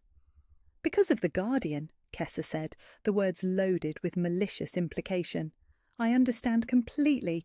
We certainly wouldn't want to embarrass the pack by exposing our guests to inappropriate elements." Marcus shifted uncomfortably, but didn't contradict her, and Mira felt something cold and bitter settle in her chest.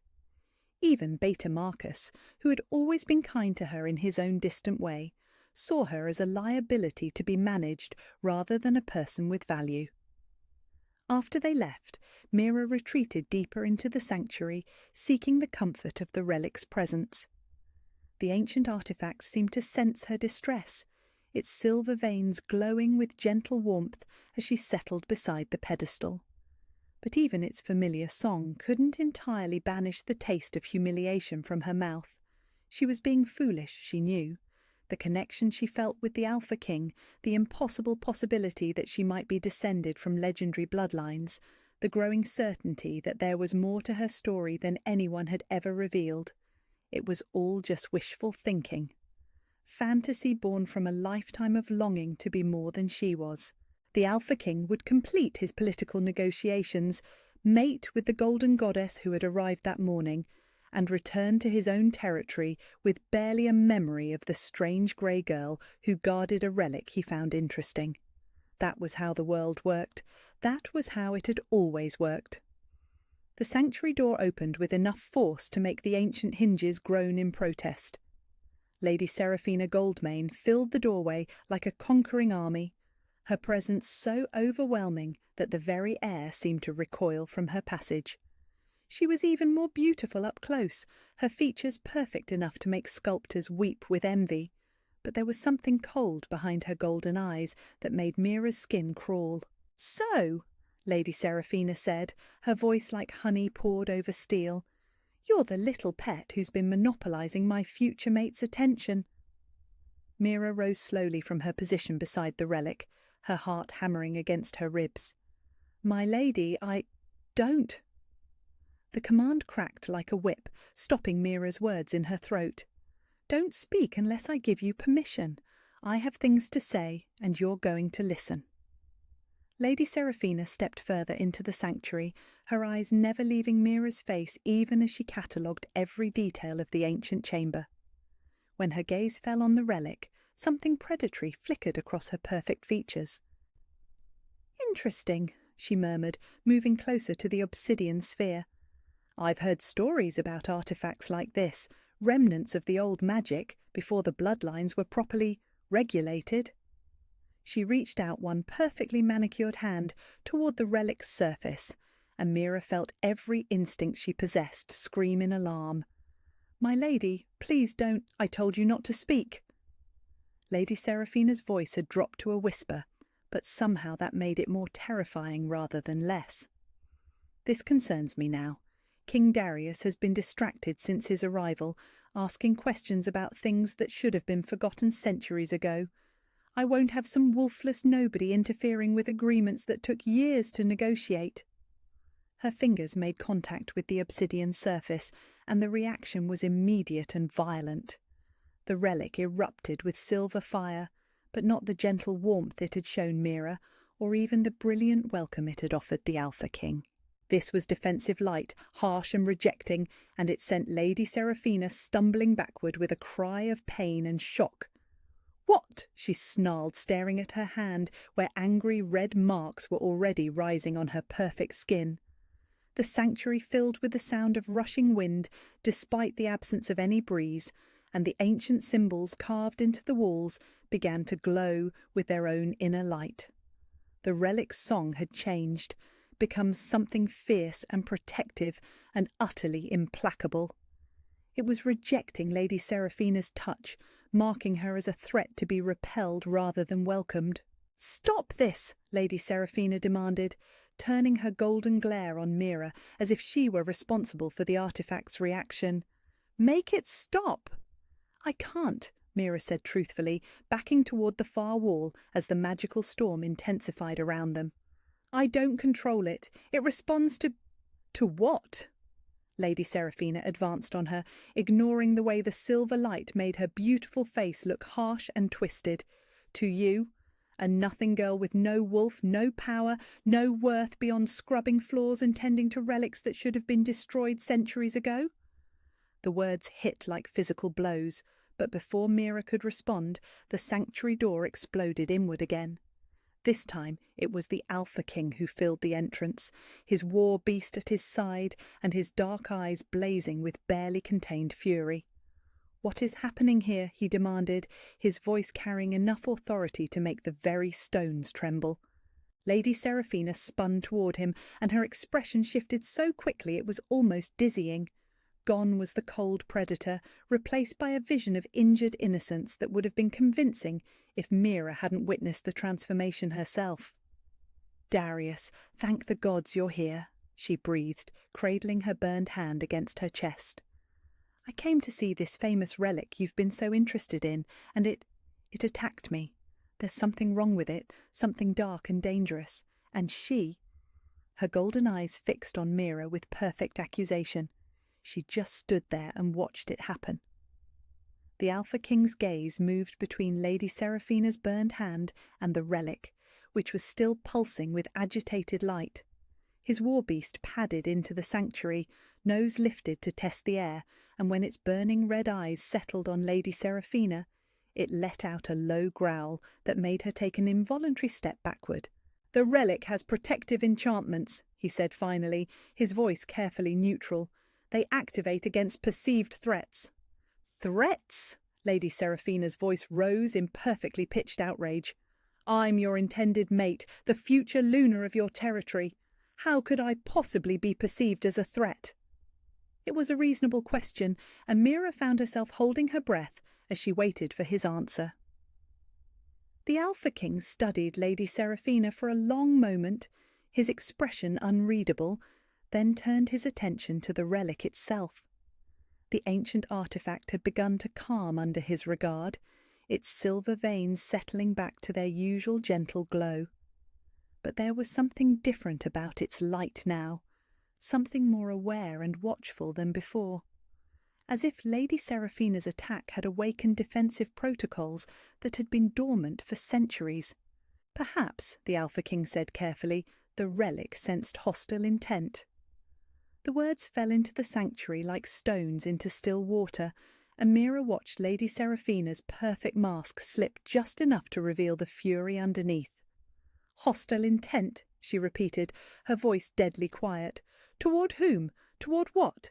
A piece of stone and the nothing girl who tends it?"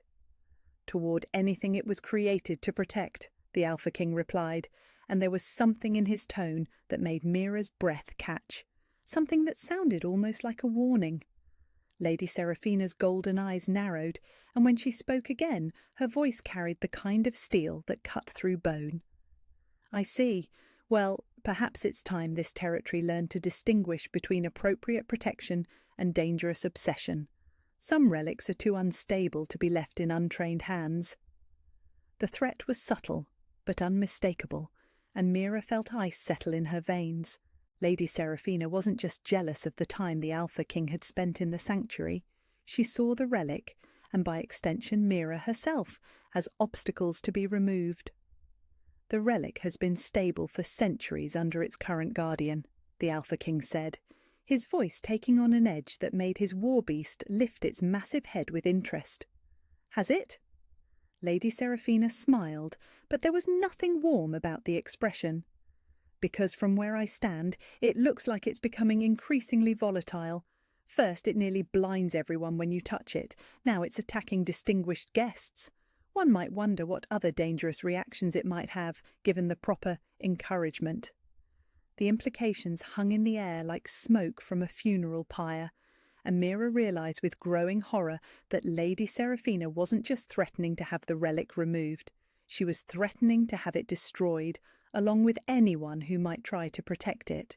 The Alpha King must have reached the same conclusion, because his entire body went rigid with the kind of stillness that preceded violence. His war beast rose to its feet, hackles raised, and for one terrifying moment Mira thought she was about to witness a battle between legends. But Lady Seraphina was no fool. She had made her point, delivered her threat, and established the stakes of the game they were all now playing. With a smile that could have cut glass, she stepped back toward the sanctuary entrance. "I should return to the main compound," she said, her voice returning to its earlier honey sweetness. "The negotiations won't conduct themselves, and I'm sure you're eager to finalize our arrangements. After all, some things are far too important to be delayed by distractions." She paused in the doorway, her golden gaze moving between the Alpha King and Mira with calculating precision. "I do hope nothing unfortunate happens to destabilize the situation before the ceremonies can be completed," she added, her tone suggesting that any such misfortune would be entirely Mira's fault. It would be such a shame if ancient artifacts proved too dangerous to preserve. Then she was gone, leaving behind only the lingering scent of expensive perfume and barely concealed threat. In the silence that followed, Mira found herself staring at the Alpha King, trying to read the expression on his face. His war beast had settled but remained alert, red eyes fixed on the doorway, as if expecting Lady Seraphina to return with reinforcements. "She's going to try to have it destroyed," Mira said finally, her voice barely above a whisper.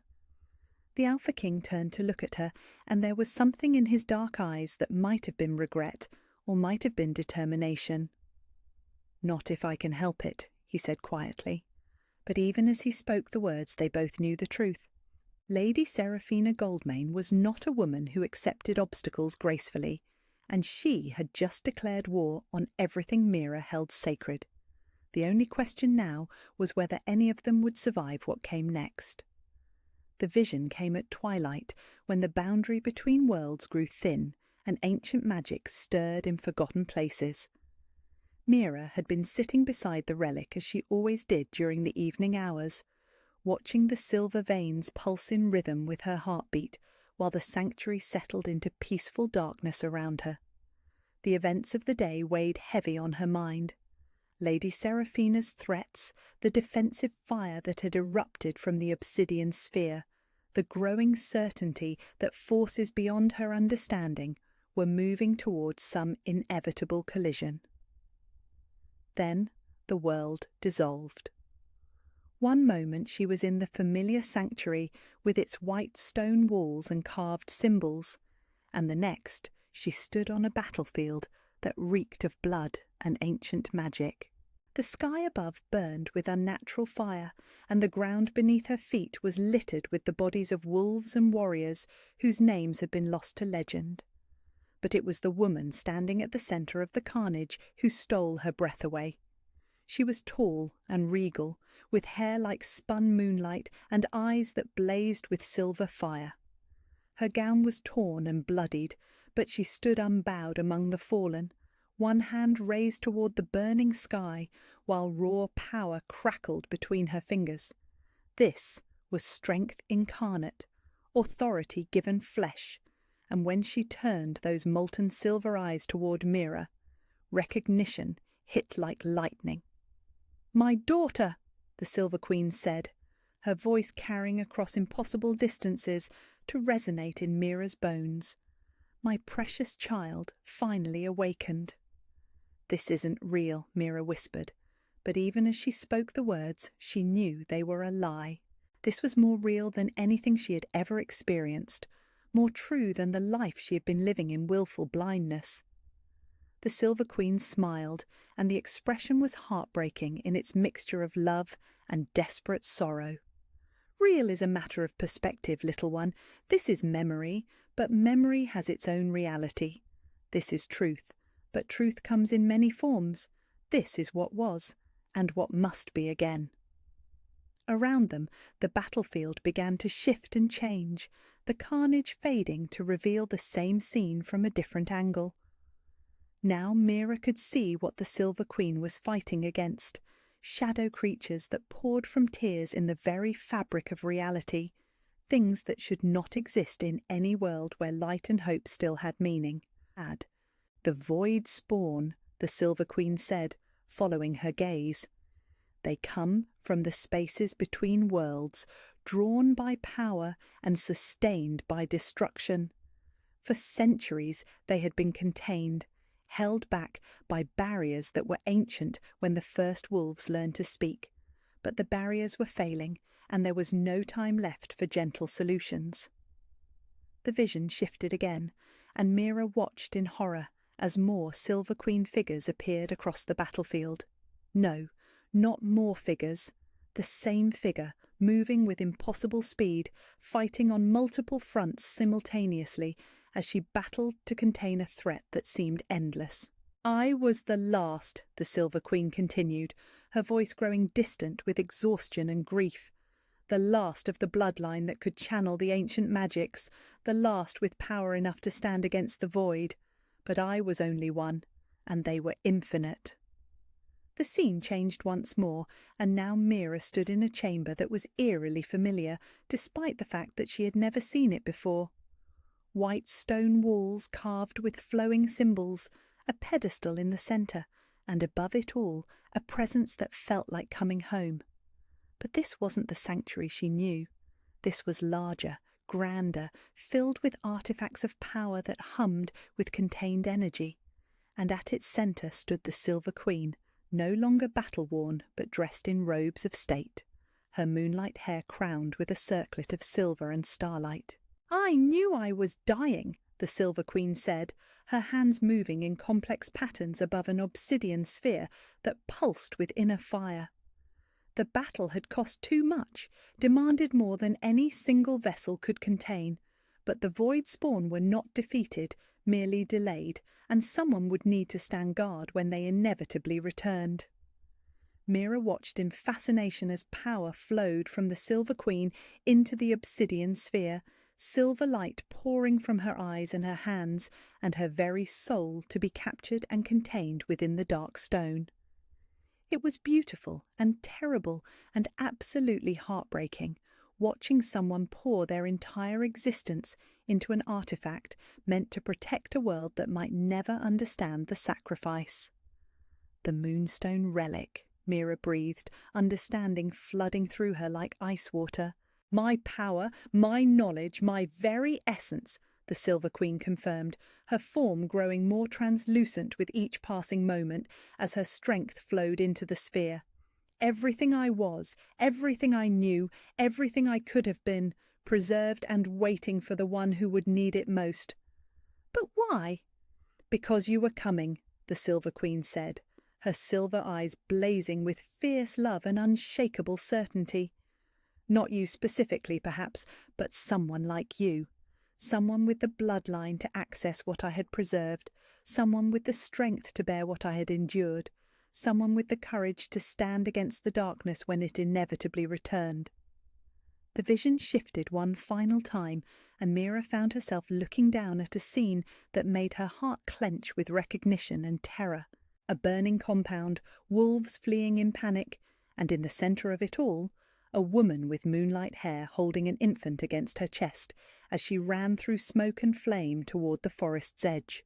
"My daughter bore you in secret," the Silver Queen said, her voice now barely more than a whisper. "Hidden from those who would have destroyed you for the power in your blood, raised by others who never knew what precious gift they had been given. The suppression enchantments were necessary. There are still those who remember the old bloodlines, still those who would see you dead rather than awakened." "The pack," Mira said, pieces of a terrible puzzle finally clicking into place. they knew. They've always known what I am. Some suspected. Others simply followed orders passed down through generations without questioning their purpose. Keep the grey-eyed child weak, keep her isolated, keep her from ever discovering what she truly is. They thought they were protecting the pack from a dangerous bloodline. They never realized they were preventing the only thing that could save them all. The vision began to fade around the edges, reality bleeding back in through cracks in the magical construct, but the Silver Queen's voice remained clear and urgent. "The void spawn stir again," she said. "I can feel them pressing against the barriers, testing the boundaries, searching for weakness. The old magics that have kept them at bay are failing, just as they failed before. You must be ready, my child. You must claim what is yours before it's too late."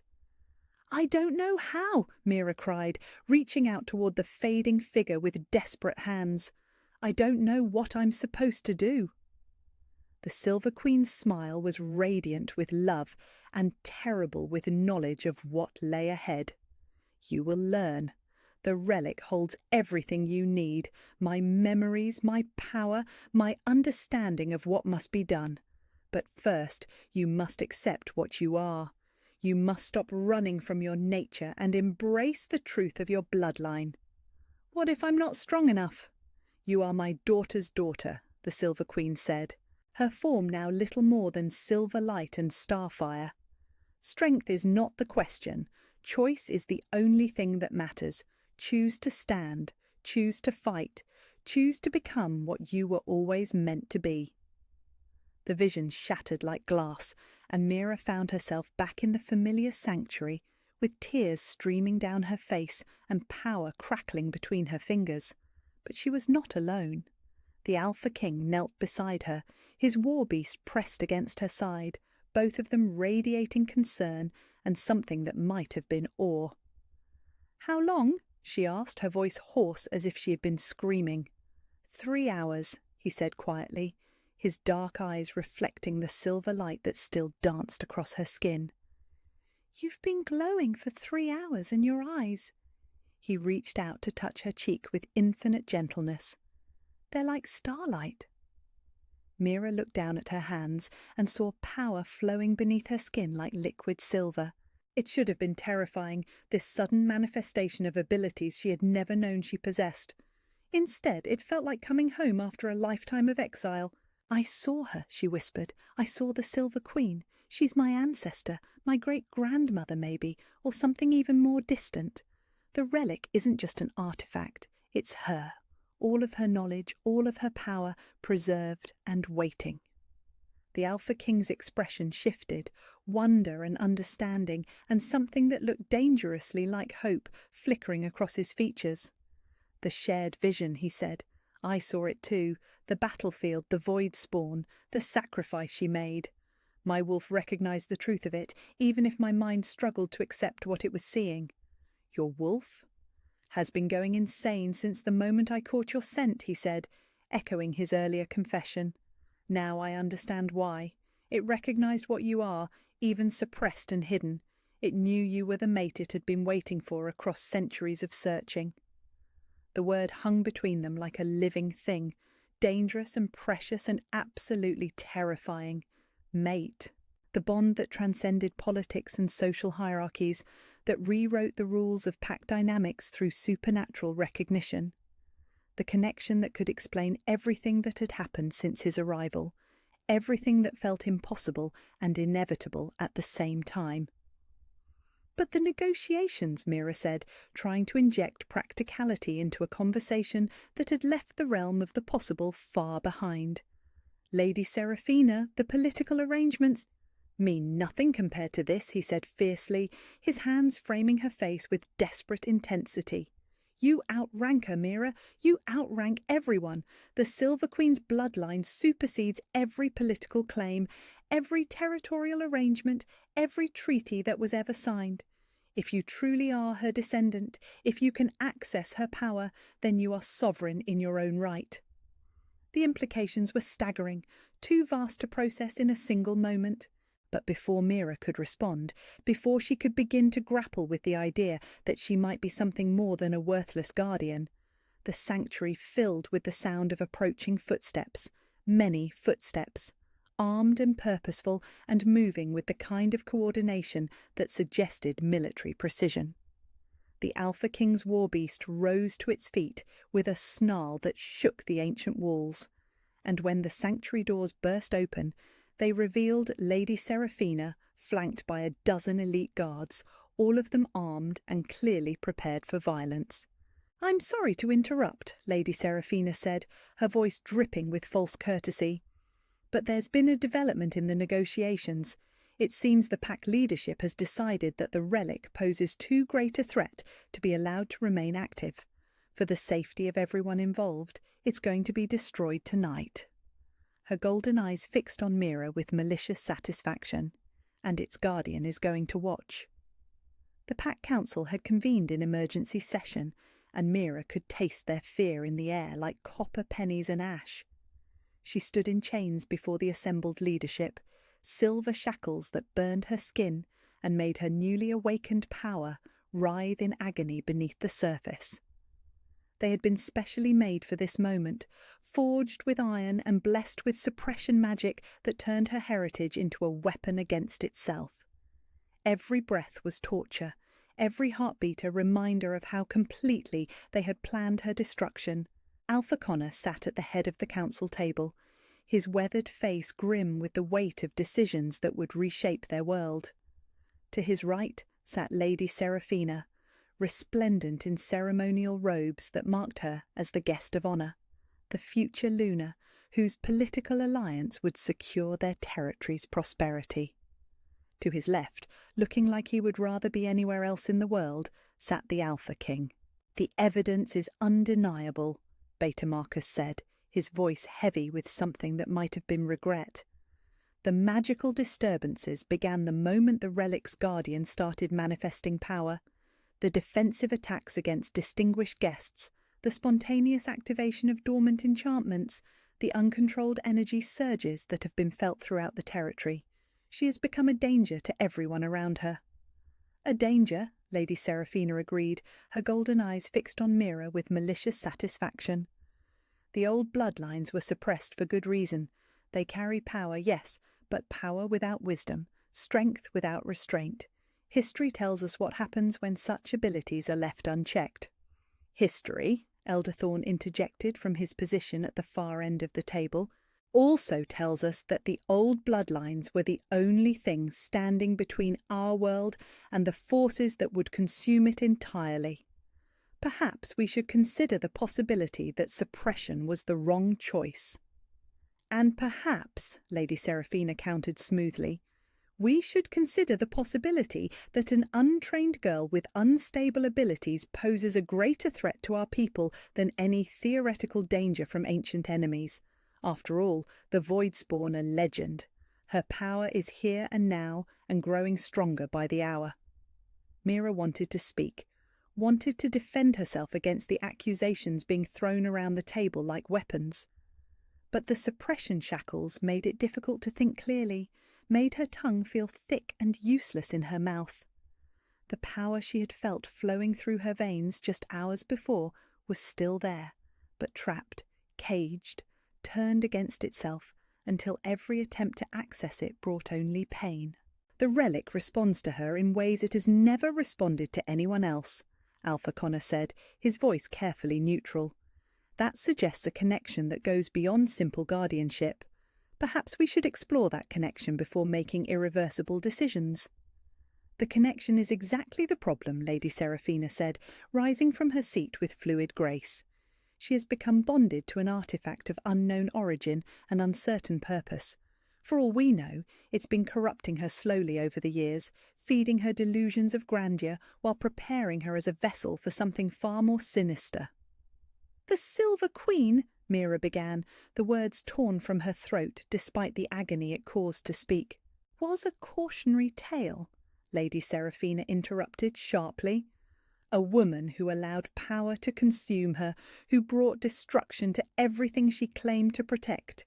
If this girl truly carries that bloodline, then she represents a threat that cannot be allowed to reach maturity.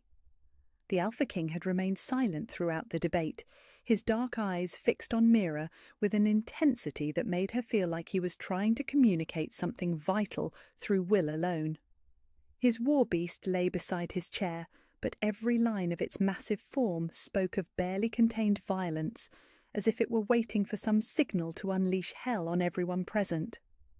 "What do you propose?" Alpha Connor asked, though from his tone Mira suspected he already knew the answer. "The relic must be destroyed," Lady Seraphina said with absolute certainty. "Tonight, before the connection between it and the girl can deepen further.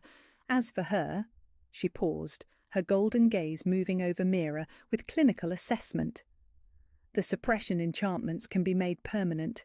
She can live, but her power will be sealed away forever, preventing any future threat to the pack or its allies." "That would essentially lobotomize her magically," Elder Thorn protested, his ancient voice cracking with outrage. "She would be left alive, but fundamentally broken, cut off from everything that makes her what she is." "Better broken and harmless than whole and dangerous," Lady Seraphina replied, without a trace of remorse. "The needs of the many must outweigh the needs of one unstable individual." The Alpha King's hands clenched into fists on the table, and when he spoke, his voice was carefully controlled. "And if you're wrong, if she truly is descended from the Silver Queen, if the relic contains knowledge and power that could be used to protect rather than destroy, what then?" "Then we will have prevented a potential catastrophe," Lady Seraphina said, turning to face him with a smile that could have cut glass. "Surely you, of all people, understand the importance of making difficult decisions for the greater good. After all, isn't that why you're here? To secure alliances that will benefit both our territories, regardless of personal feelings or attractions?"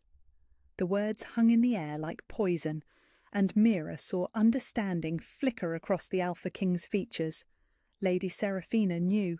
She knew about the connection between them, knew about the recognition his wolf had shown, knew about the mate bond that had been growing stronger with each passing moment they spent in proximity. And she was using that knowledge as a weapon to force his compliance. "The greater good," he repeated slowly, his voice carrying undertones that made his war beast lift its massive head with interest. "Exactly," Lady Seraphina said, apparently missing the danger in his tone. "Sometimes we must sacrifice our personal desires for the welfare of our people. Sometimes we must choose duty over passion, wisdom over want. And sometimes," the Alpha King said, rising from his seat with predatory grace, "we must recognize when we're being manipulated by those who mistake cunning for wisdom." The temperature in the room seemed to drop several degrees, and every wolf present felt their survival instincts scream warnings. The Alpha King had shifted from diplomatic negotiator to apex predator in the space of a heartbeat, and the change was terrifying to witness. "Darius," Lady Seraphina said, her voice taking on a note of warning, "surely you're not going to let personal attachment cloud your judgment in a matter of such importance." "Personal attachment," he mused, his dark eyes never leaving her face. "Is that what you think this is?" He moved around the table with fluid purpose, ignoring the way the pack leadership tensed as he approached Mira's position. When he reached her, he knelt without ceremony, bringing himself to eye level despite the chains that bound her. "Tell me," he said quietly, his voice pitched to carry to every corner of the room, "what did the Silver Queen show you in the vision? What did she say about the void spawn?" Mira met his eyes, seeing understanding and encouragement there, and found the strength to speak despite the pain. "They're coming back," she said, her voice barely above a whisper, but somehow audible to everyone present. "The barriers that kept them contained are failing. She sealed her power in the relic because someone would need it when they returned." A ripple of unease moved through the assembled wolves, but Lady Seraphina laughed with scorn. "Void spawn are myths, stories told to frighten children. There are no ancient enemies pressing against mystical barriers. There is only an unstable girl with dangerous delusions and the artifact that's been feeding them to her for years." "Are they?" the Alpha King asked, rising to his full height but keeping his attention focused on Mira. "Myths. I mean, because my war beast has been restless for months, sensing something wrong on the wind. The ancient sites throughout my territory have been showing signs of disturbance, artifacts that have been dormant for centuries suddenly flickering with activity. And 3 nights ago, my border patrols reported shadows moving in the deep forest, shadows that fled from moonlight and left no tracks." The silence that followed was deafening, broken only by the sound of nervous breathing and shifting feet. Even Lady Seraphina's perfect composure seemed to crack slightly, uncertainty flickering across her beautiful features. "If the threat is real," Alpha Connor said slowly, "if the old enemies truly are stirring, then perhaps we need to reconsider our approach. The Silver Queen's bloodline existed for a reason. Her power served a purpose." "Her power destroyed everything she touched," Lady Seraphina said. But there was desperation in her voice now, the sound of someone whose carefully laid plans were beginning to unravel.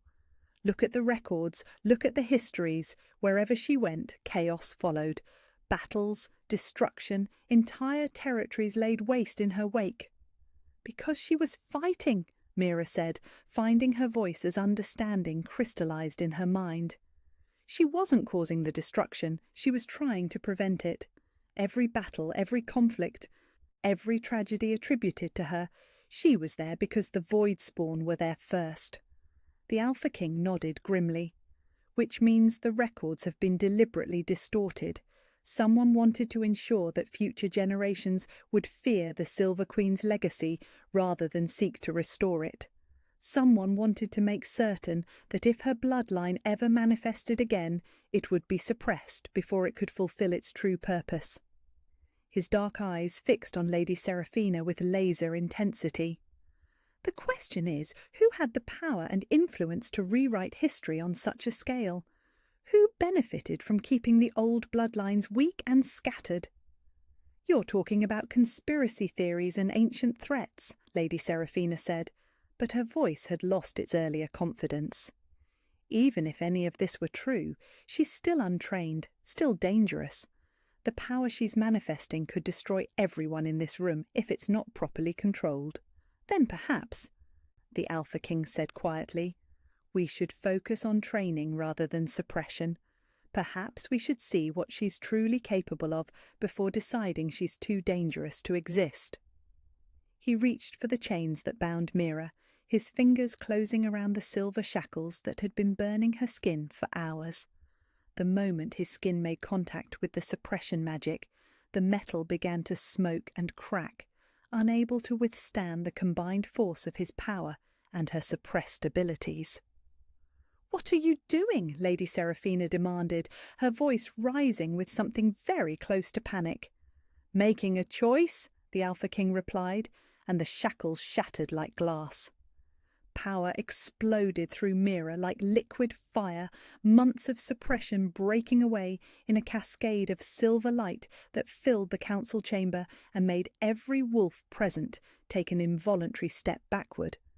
But this time, instead of wild chaos, there was purpose to the energy, direction, control. She rose from her knees like a queen claiming her throne, power flowing around her in visible waves while her eyes blazed with starlight and her hair lifted as if moved by invisible winds. This was what she had been meant to become, what she had always been beneath the layers of fear and suppression and deliberate diminishment. "The Relic," she said, her voice carrying harmonics that seemed to resonate in everyone's bones, "is not going to be destroyed, and neither am I." Lady Seraphina's perfect mask finally cracked completely, revealing the fury and desperation underneath. "This is madness. She'll destroy us all." But even as she spoke, the power flowing from Mira began to settle, becoming less chaotic and more controlled with each passing moment. The wild energy that had threatened to consume everything in its path was transforming into something else entirely, something that felt ancient and wise and utterly, perfectly safe. "No," the Alpha King said, his voice filled with wonder as he watched her claim her birthright. "She's going to save us all." And somewhere in the distance, carried on winds that smelled of winter and starlight, the sound of something ancient and hungry began to howl. They came for her in the hour before dawn, when the world balanced on the knife's edge between night and day. Mira woke to the sound of heavy boots on stone and the metallic whisper of weapons being drawn from their sheaths. For a moment disorientation clouded her thoughts. She was in her small chamber adjacent to the sanctuary, not the council hall where she had last stood blazing with awakened power. How long had she been unconscious? How had she gotten here? Then memory crashed back like a tide of ice water. The confrontation with Lady Seraphina, the Alpha King shattering her chains, the explosion of power that had left her feeling both exhilarated and utterly drained. She must have collapsed after the surge of magic, her newly awakened abilities too much for a body that had spent 22 years suppressed and denied. "By order of the Pack Council," came Beta Marcus's voice from beyond her door, heavy with the weight of duty he clearly despised. "You are to be removed from guardian duties effective immediately." Mira sat up on her narrow cot, her body protesting the sudden movement. She felt hollow, scraped clean, as if the power that had blazed through her hours earlier had burned away something essential. But underneath the exhaustion, she could feel her abilities stirring like banked coals, waiting for breath to kindle them back to life. "Marcus," she called, surprised by how steady her voice sounded. "What's happening?"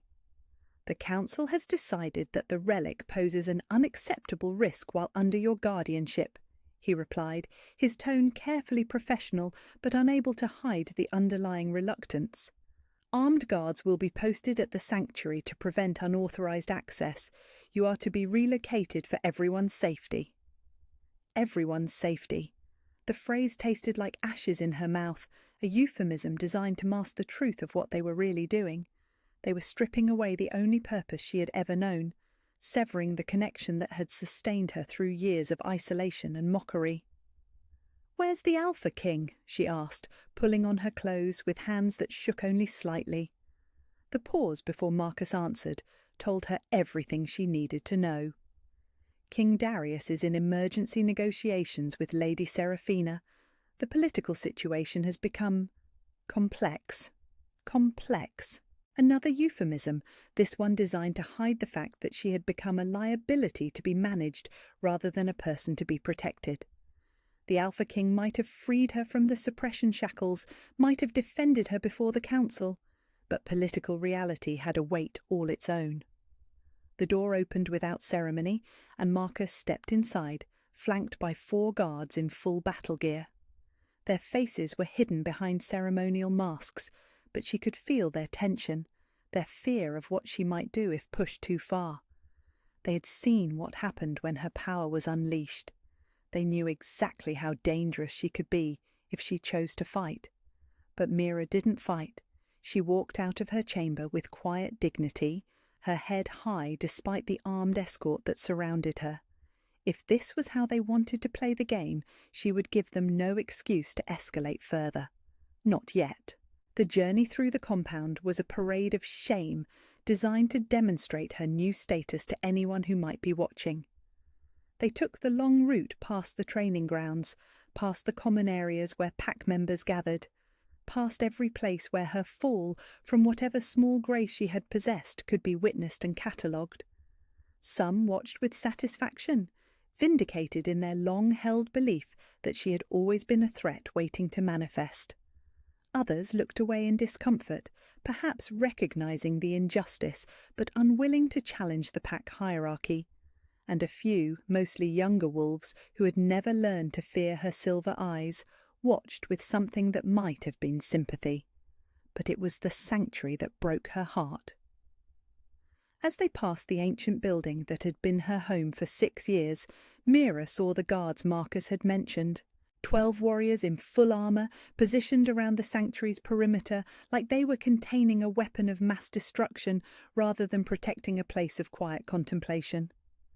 The sanctuary's windows glowed with agitated light, silver fire pulsing behind the ancient glass in rhythms that spoke of distress and confusion.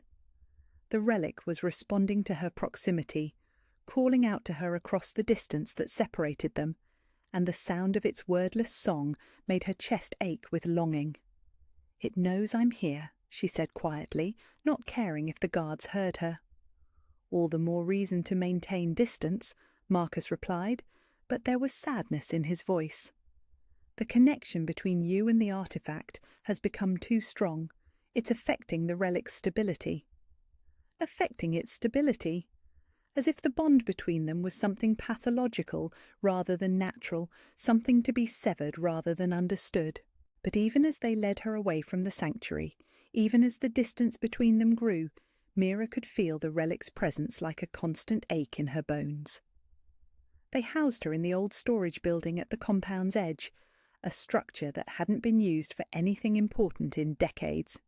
It was clean enough, functional in the way that prison cells were functional, but it was also isolated from the main community in a way that made the message clear. She was no longer one of them.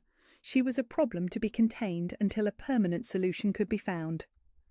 The guards locked her in with unnecessary ceremony, checking the door twice before taking positions outside her single window. But even they couldn't block out the sounds drifting from the direction of the main compound.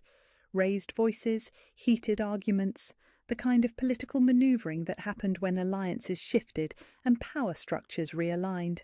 Mira settled on the room's single cot and tried to centre herself, tried to find the calm focus that had always come so easily in the sanctuary's presence.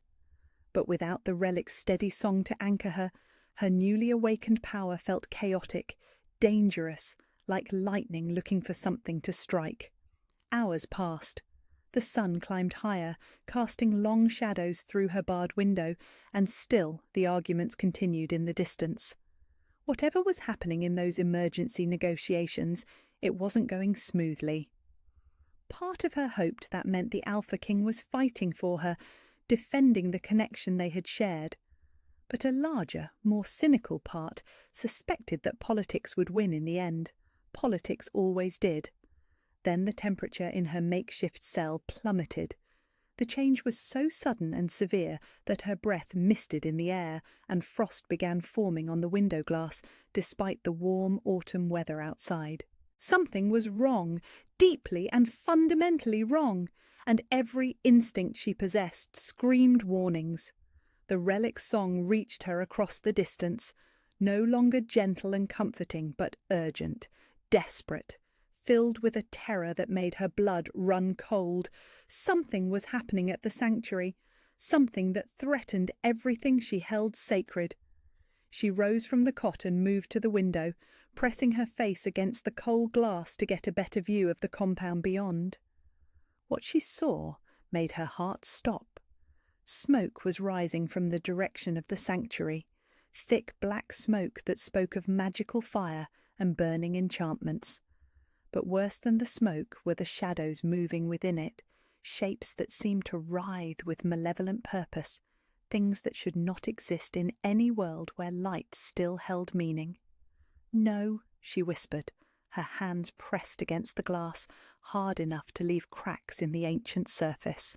"No, no, no." The void spawn had found them, born. Somehow, impossibly, they had broken through the barriers that had contained them for centuries, and they were attacking the one place that held the power to stand against them. The sanctuary, the relic, everything that mattered, and she was trapped here, locked away like a shameful secret while the world began to burn. Power erupted from her without conscious thought, silver fire that turned the frost on her window into steam and sent cracks racing through the stone walls of her prison. She was the Silver Queen's heir, the guardian of ancient knowledge, the only one with both the bloodline and the training to face what was coming. But first, she had to get out. The door exploded outward in a shower of splinters and twisted metal, sending the guards scrambling for cover as Mira stepped into the afternoon light, blazing with barely controlled fury. Her eyes burned like stars, her hair lifted as if moved by invisible winds, and when she spoke, her voice carried harmonics that made the very ground tremble. "Get out of my way," she said, power crackling around her like visible lightning. "The sanctuary is under attack, and I'm the only one who can stop it." One of the guards, braver or more foolish than his companions, stepped forward with his weapon raised. "Stand down. By order of the Pack Council, you are to remain in custody until—" Mira looked at him, really looked at him, and he saw something in her silver eyes that made his words die in his throat. Ancient power, terrible purpose, the kind of authority that had been old when the world was young. "The Pack Council," she said softly, "is about to discover exactly what they've been so afraid of, and so are you." She walked past them as if they were nothing more than obstacles to be ignored, her power clearing a path through anyone foolish enough to stand in her way. Behind her, the storage building continued to collapse as the magic she had unleashed consumed everything it touched. The sanctuary was burning, the relic was calling, and somewhere in the smoke and shadows, ancient enemies were stirring to life. But she was awake now, fully, completely, terrifyingly awake, and she was done letting fear control her destiny. The Alpha King held the ceremonial hammer in hands that shook with barely suppressed rage, and every instinct he possessed screamed at him to throw the weapon aside and protect what he knew was sacred. But Lady Seraphina's golden eyes watched him with predatory intensity, and around them the assembled crowd murmured with a mixture of anticipation and fear. The public ceremony had been arranged with brutal efficiency, designed to demonstrate pack unity while eliminating the threat that Mira and the Relic supposedly posed. Everything had been choreographed for maximum political impact, from the formal charges read against her to the platform where she now knelt in chains forged specifically to contain her awakened power. The Relic sat on its ancient pedestal at the ceremony's centre, its obsidian surface reflecting the torchlight like captured stars. But something was wrong with its usual gentle glow. The silver veins that had always pulsed with quiet warmth now writhed with agitated energy, as if the artifact sensed what was coming and was desperately trying to prevent it. "The evidence against the Guardian is clear and undeniable," Beta Marcus intoned, his voice carrying across the courtyard with official authority that couldn't quite hide his personal reluctance. Magical disturbances, unpredictable power surges, and aggressive responses to legitimate authority. The Relic has become unstable under her influence, posing an unacceptable risk to Pack's safety. Mira knelt on the platform with her head bowed, silver shackles burning her wrists while suppression magic turned her heritage into agony. But even restrained as she was, the Alpha King could see power flickering beneath her skin like caged lightning, growing stronger rather than weaker, despite the enchantments meant to contain it. She was magnificent. Even broken and chained, even facing what amounted to an execution disguised as justice, she blazed with inner fire that made everyone who looked at her remember what true strength looked like. The thought of destroying something so precious, so irreplaceable, made his wolf howl with rage inside his chest. "King Darius," Lady Seraphina said, her voice pitched to carry perfect authority, "as our honoured guest and potential ally, we ask you to perform this necessary duty. Let it be recorded that the Northern Territories stand united against the dangers posed by unchecked magical power." The crowd fell silent, hundreds of eyes fixed on him as he stood before the Relic with the hammer raised. This was the moment everything hinged on, the choice that would define not just his reign, but his very soul. Destroy the artifact and secure the political alliance that would bring prosperity to his territory, or refuse and watch everything he had worked to build crumble around him. "The Relic has stood for centuries," he said, his voice carrying clearly in the stillness. "It has harmed no one, threatened no one, posed no danger to anyone, until Lady Seraphina decided it needed to be tested. "It attacked me," Lady Seraphina protested, holding up her hand where faint scars still marked her perfect skin. Without provocation, without warning, that alone proves its instability. "It defended itself," the Alpha King corrected, his dark eyes finding hers across the assembled crowd. "Against someone it recognized as a threat to its purpose, its guardian, its very existence. The question is why it saw you as an enemy." Lady Seraphina's golden eyes narrowed dangerously, but before she could respond, the Alpha King continued speaking. "The real question is why we're all standing here, preparing to destroy something we don't understand, something that may be the only defense against threats we're too proud to acknowledge." He looked out over the assembled crowd, seeing uncertainty in faces that had been certain just moments before. "The void spawn are real, the ancient enemies are stirring, and we're about to destroy the one thing that might be able to stop them." "Void spawn are legends," Alpha Connor said, but there was doubt in his voice. "Stories told to frighten children." "Are they?" The Alpha King gestured toward the horizon, where strange shadows had been seen moving in the deep forest. "Then explain the disturbances along our borders. Explain the way ancient artifacts throughout both our territories have been awakening from centuries of dormancy. Explain the dreams that have been plaguing our wolves, dreams of battles fought in places that shouldn't exist." Murmurs rippled through the crowd, uncertainty spreading like wildfire through ranks that had been united in purpose just minutes before. But Lady Seraphina wasn't finished.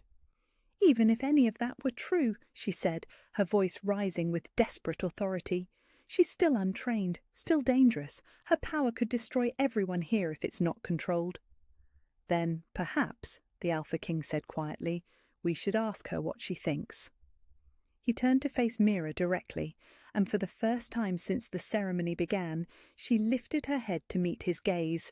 Her silver eyes blazed with inner fire, and when she spoke, her voice carried despite the magical restraints.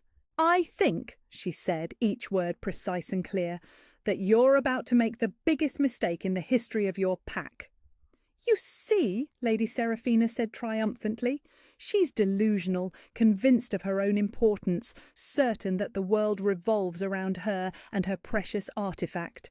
This is exactly the kind of dangerous thinking that—" The Alpha King brought the hammer down.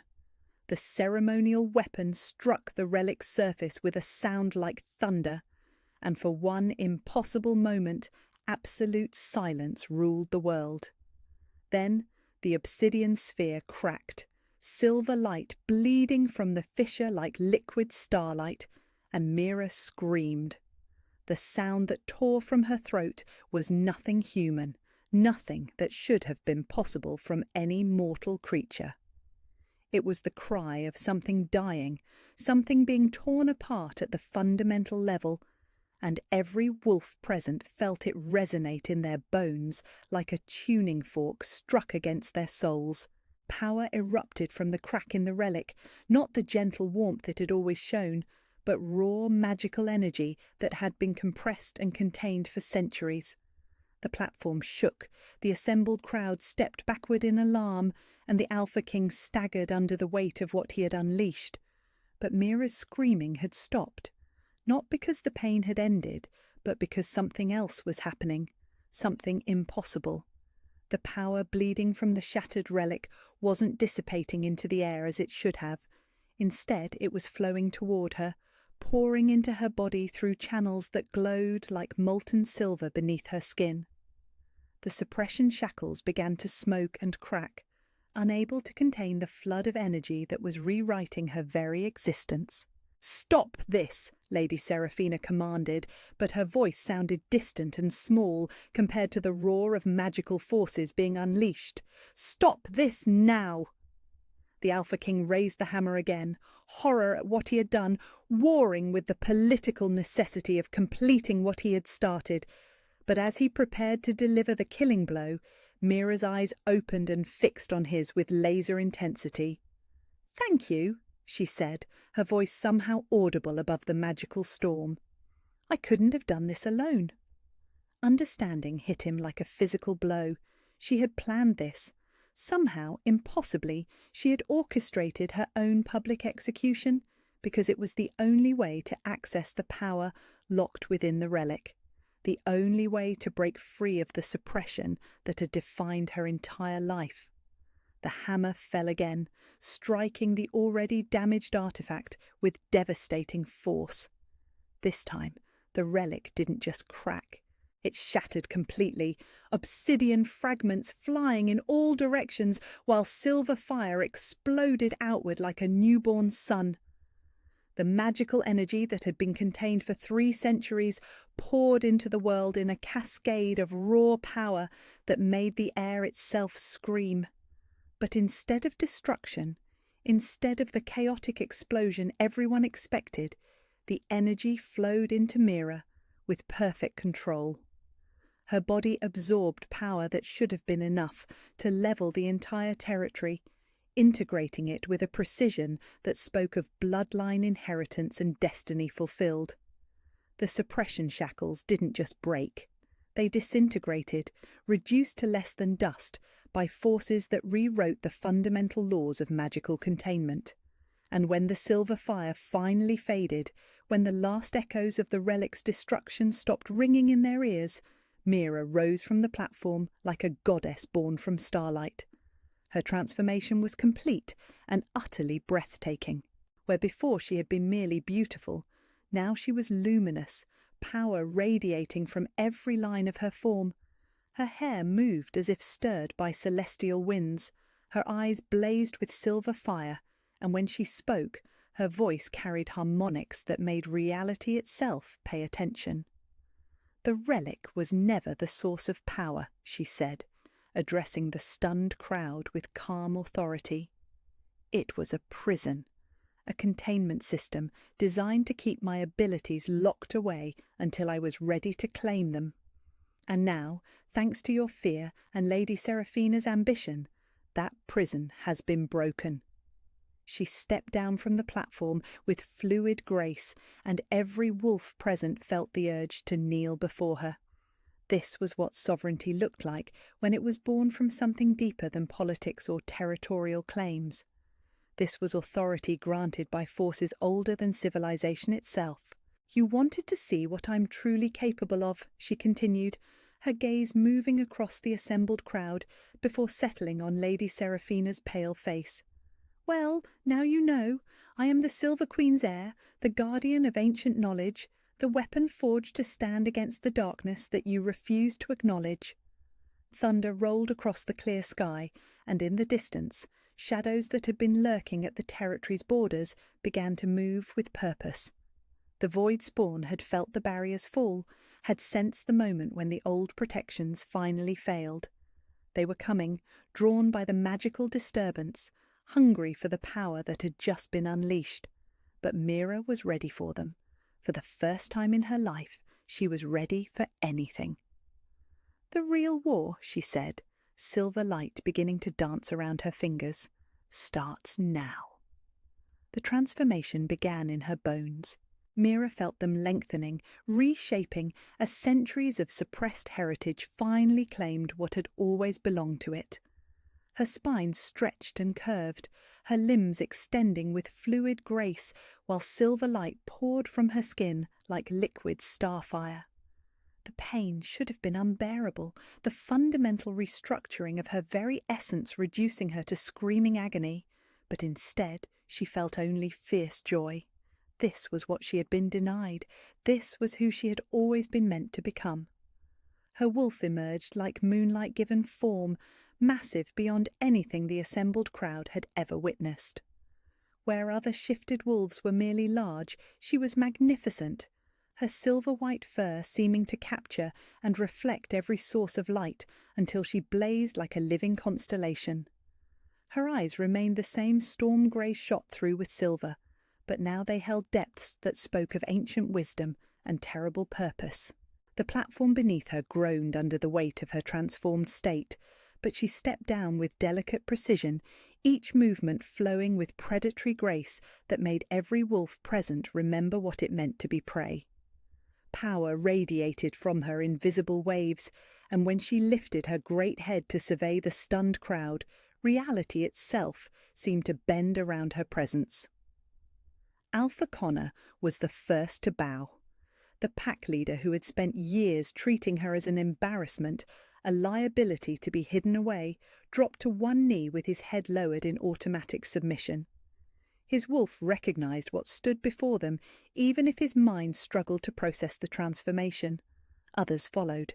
Beta Marcus, the guards who had held her in chains, even some of Lady Seraphina's supporters found themselves kneeling before a power that transcended politics and social hierarchy.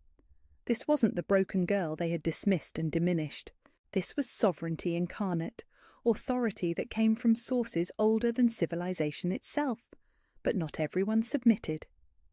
Lady Seraphina stood frozen in place, her golden eyes wide with something that might have been terror or might have been rage.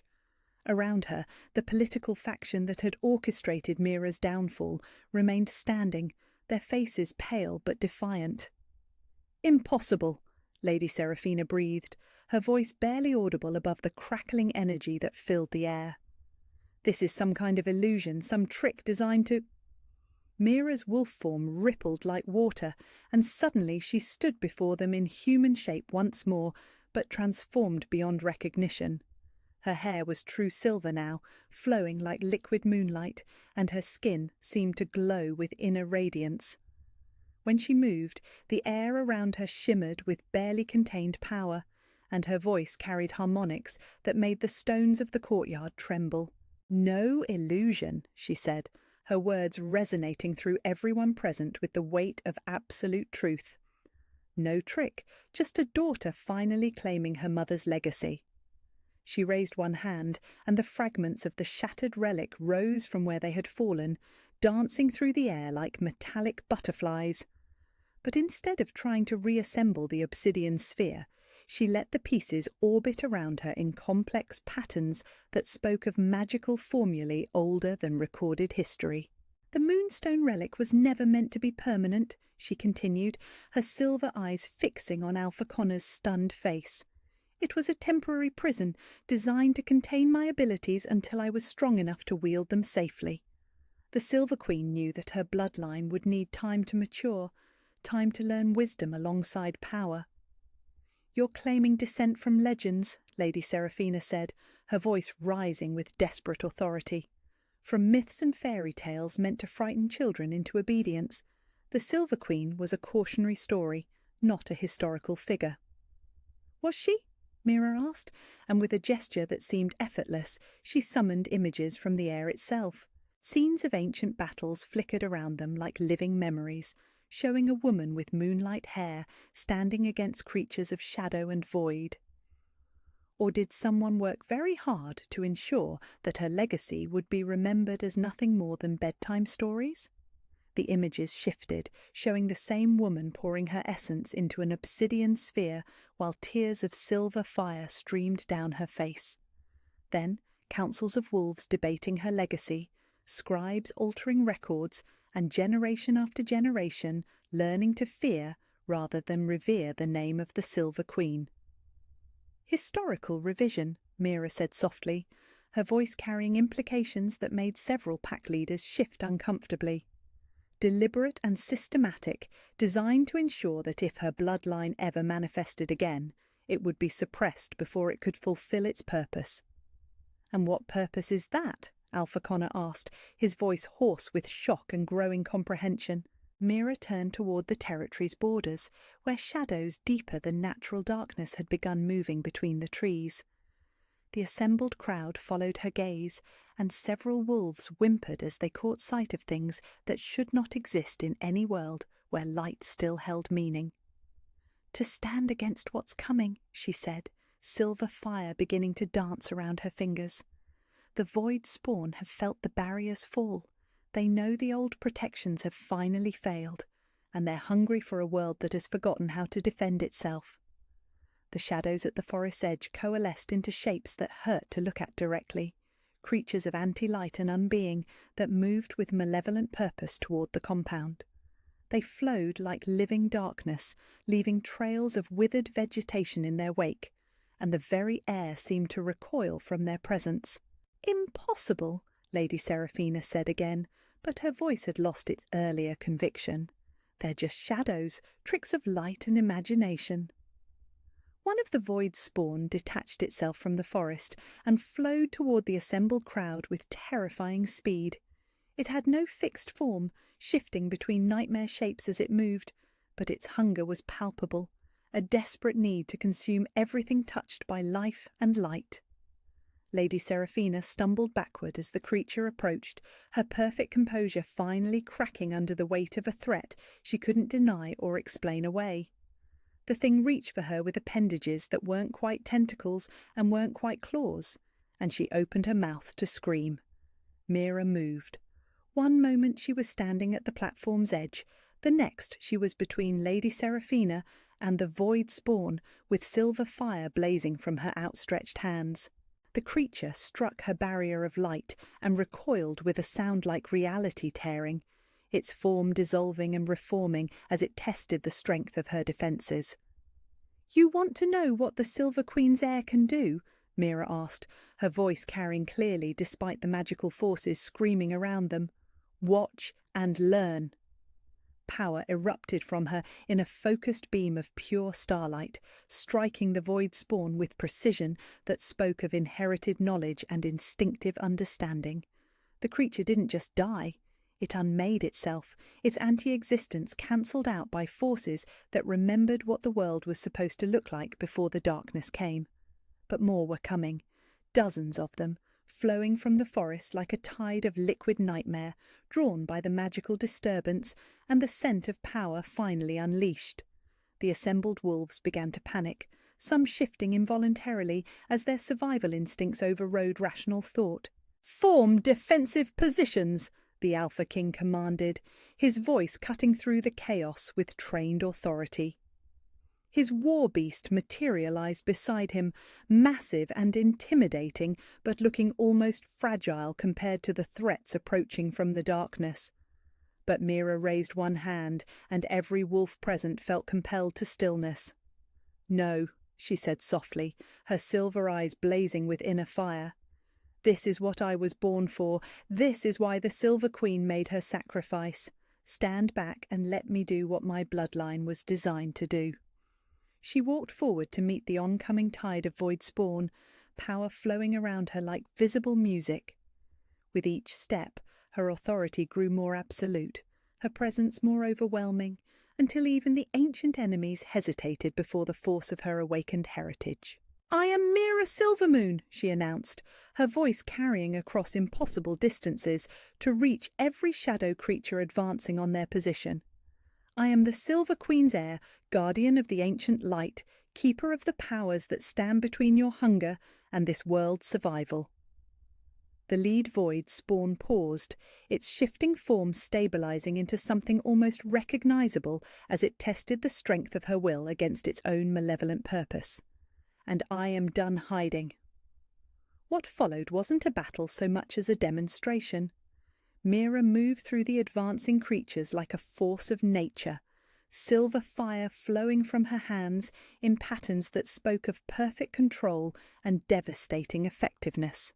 Each touch of her power unmade another piece of the darkness.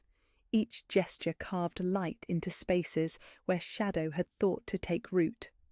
She was beautiful in her fury, magnificent in her purpose, and absolutely, utterly unstoppable. The pack members, who had spent years dismissing her as worthless, watched in stunned silence as she single-handedly destroyed threats that could have consumed their entire territory. The political faction that had orchestrated her downfall saw their carefully laid plans reduced to ash by the very person they had sought to eliminate. And Lady Seraphina, the golden goddess who had represented everything Mira could never be, stood trembling behind the protection of someone she had tried to destroy. When the last of the void spawn dissolved into nothingness, when the forest fell silent except for the whisper of wind through leaves that had been touched by ancient magic, Mira turned back toward the assembled crowd. Power still crackled around her like visible lightning, but her expression was calm, almost serene. "The real threat has always been out there," she said, gesturing toward the forest where more shadows lurked beyond immediate sight. "The Silver Queen knew it would return eventually. That's why she preserved her power, why she ensured her bloodline would survive, why she created a prison that could only be broken when the need was greatest." She looked directly at Lady Seraphina, who stood pale and shaking among her supporters. "Thank you," Mira said with devastating sincerity. "If you hadn't pushed so hard for my destruction, I might never have had the excuse to become what I was always meant to be." The silence that followed was deafening, broken only by the sound of wolves slowly rising from their positions of submission and the distant rustle of things that moved in shadows beyond the forest's edge. The girl who had cleaned floors and endured mockery was gone forever. In her place stood a queen, awakened at last to her true purpose, and the real war was only just beginning.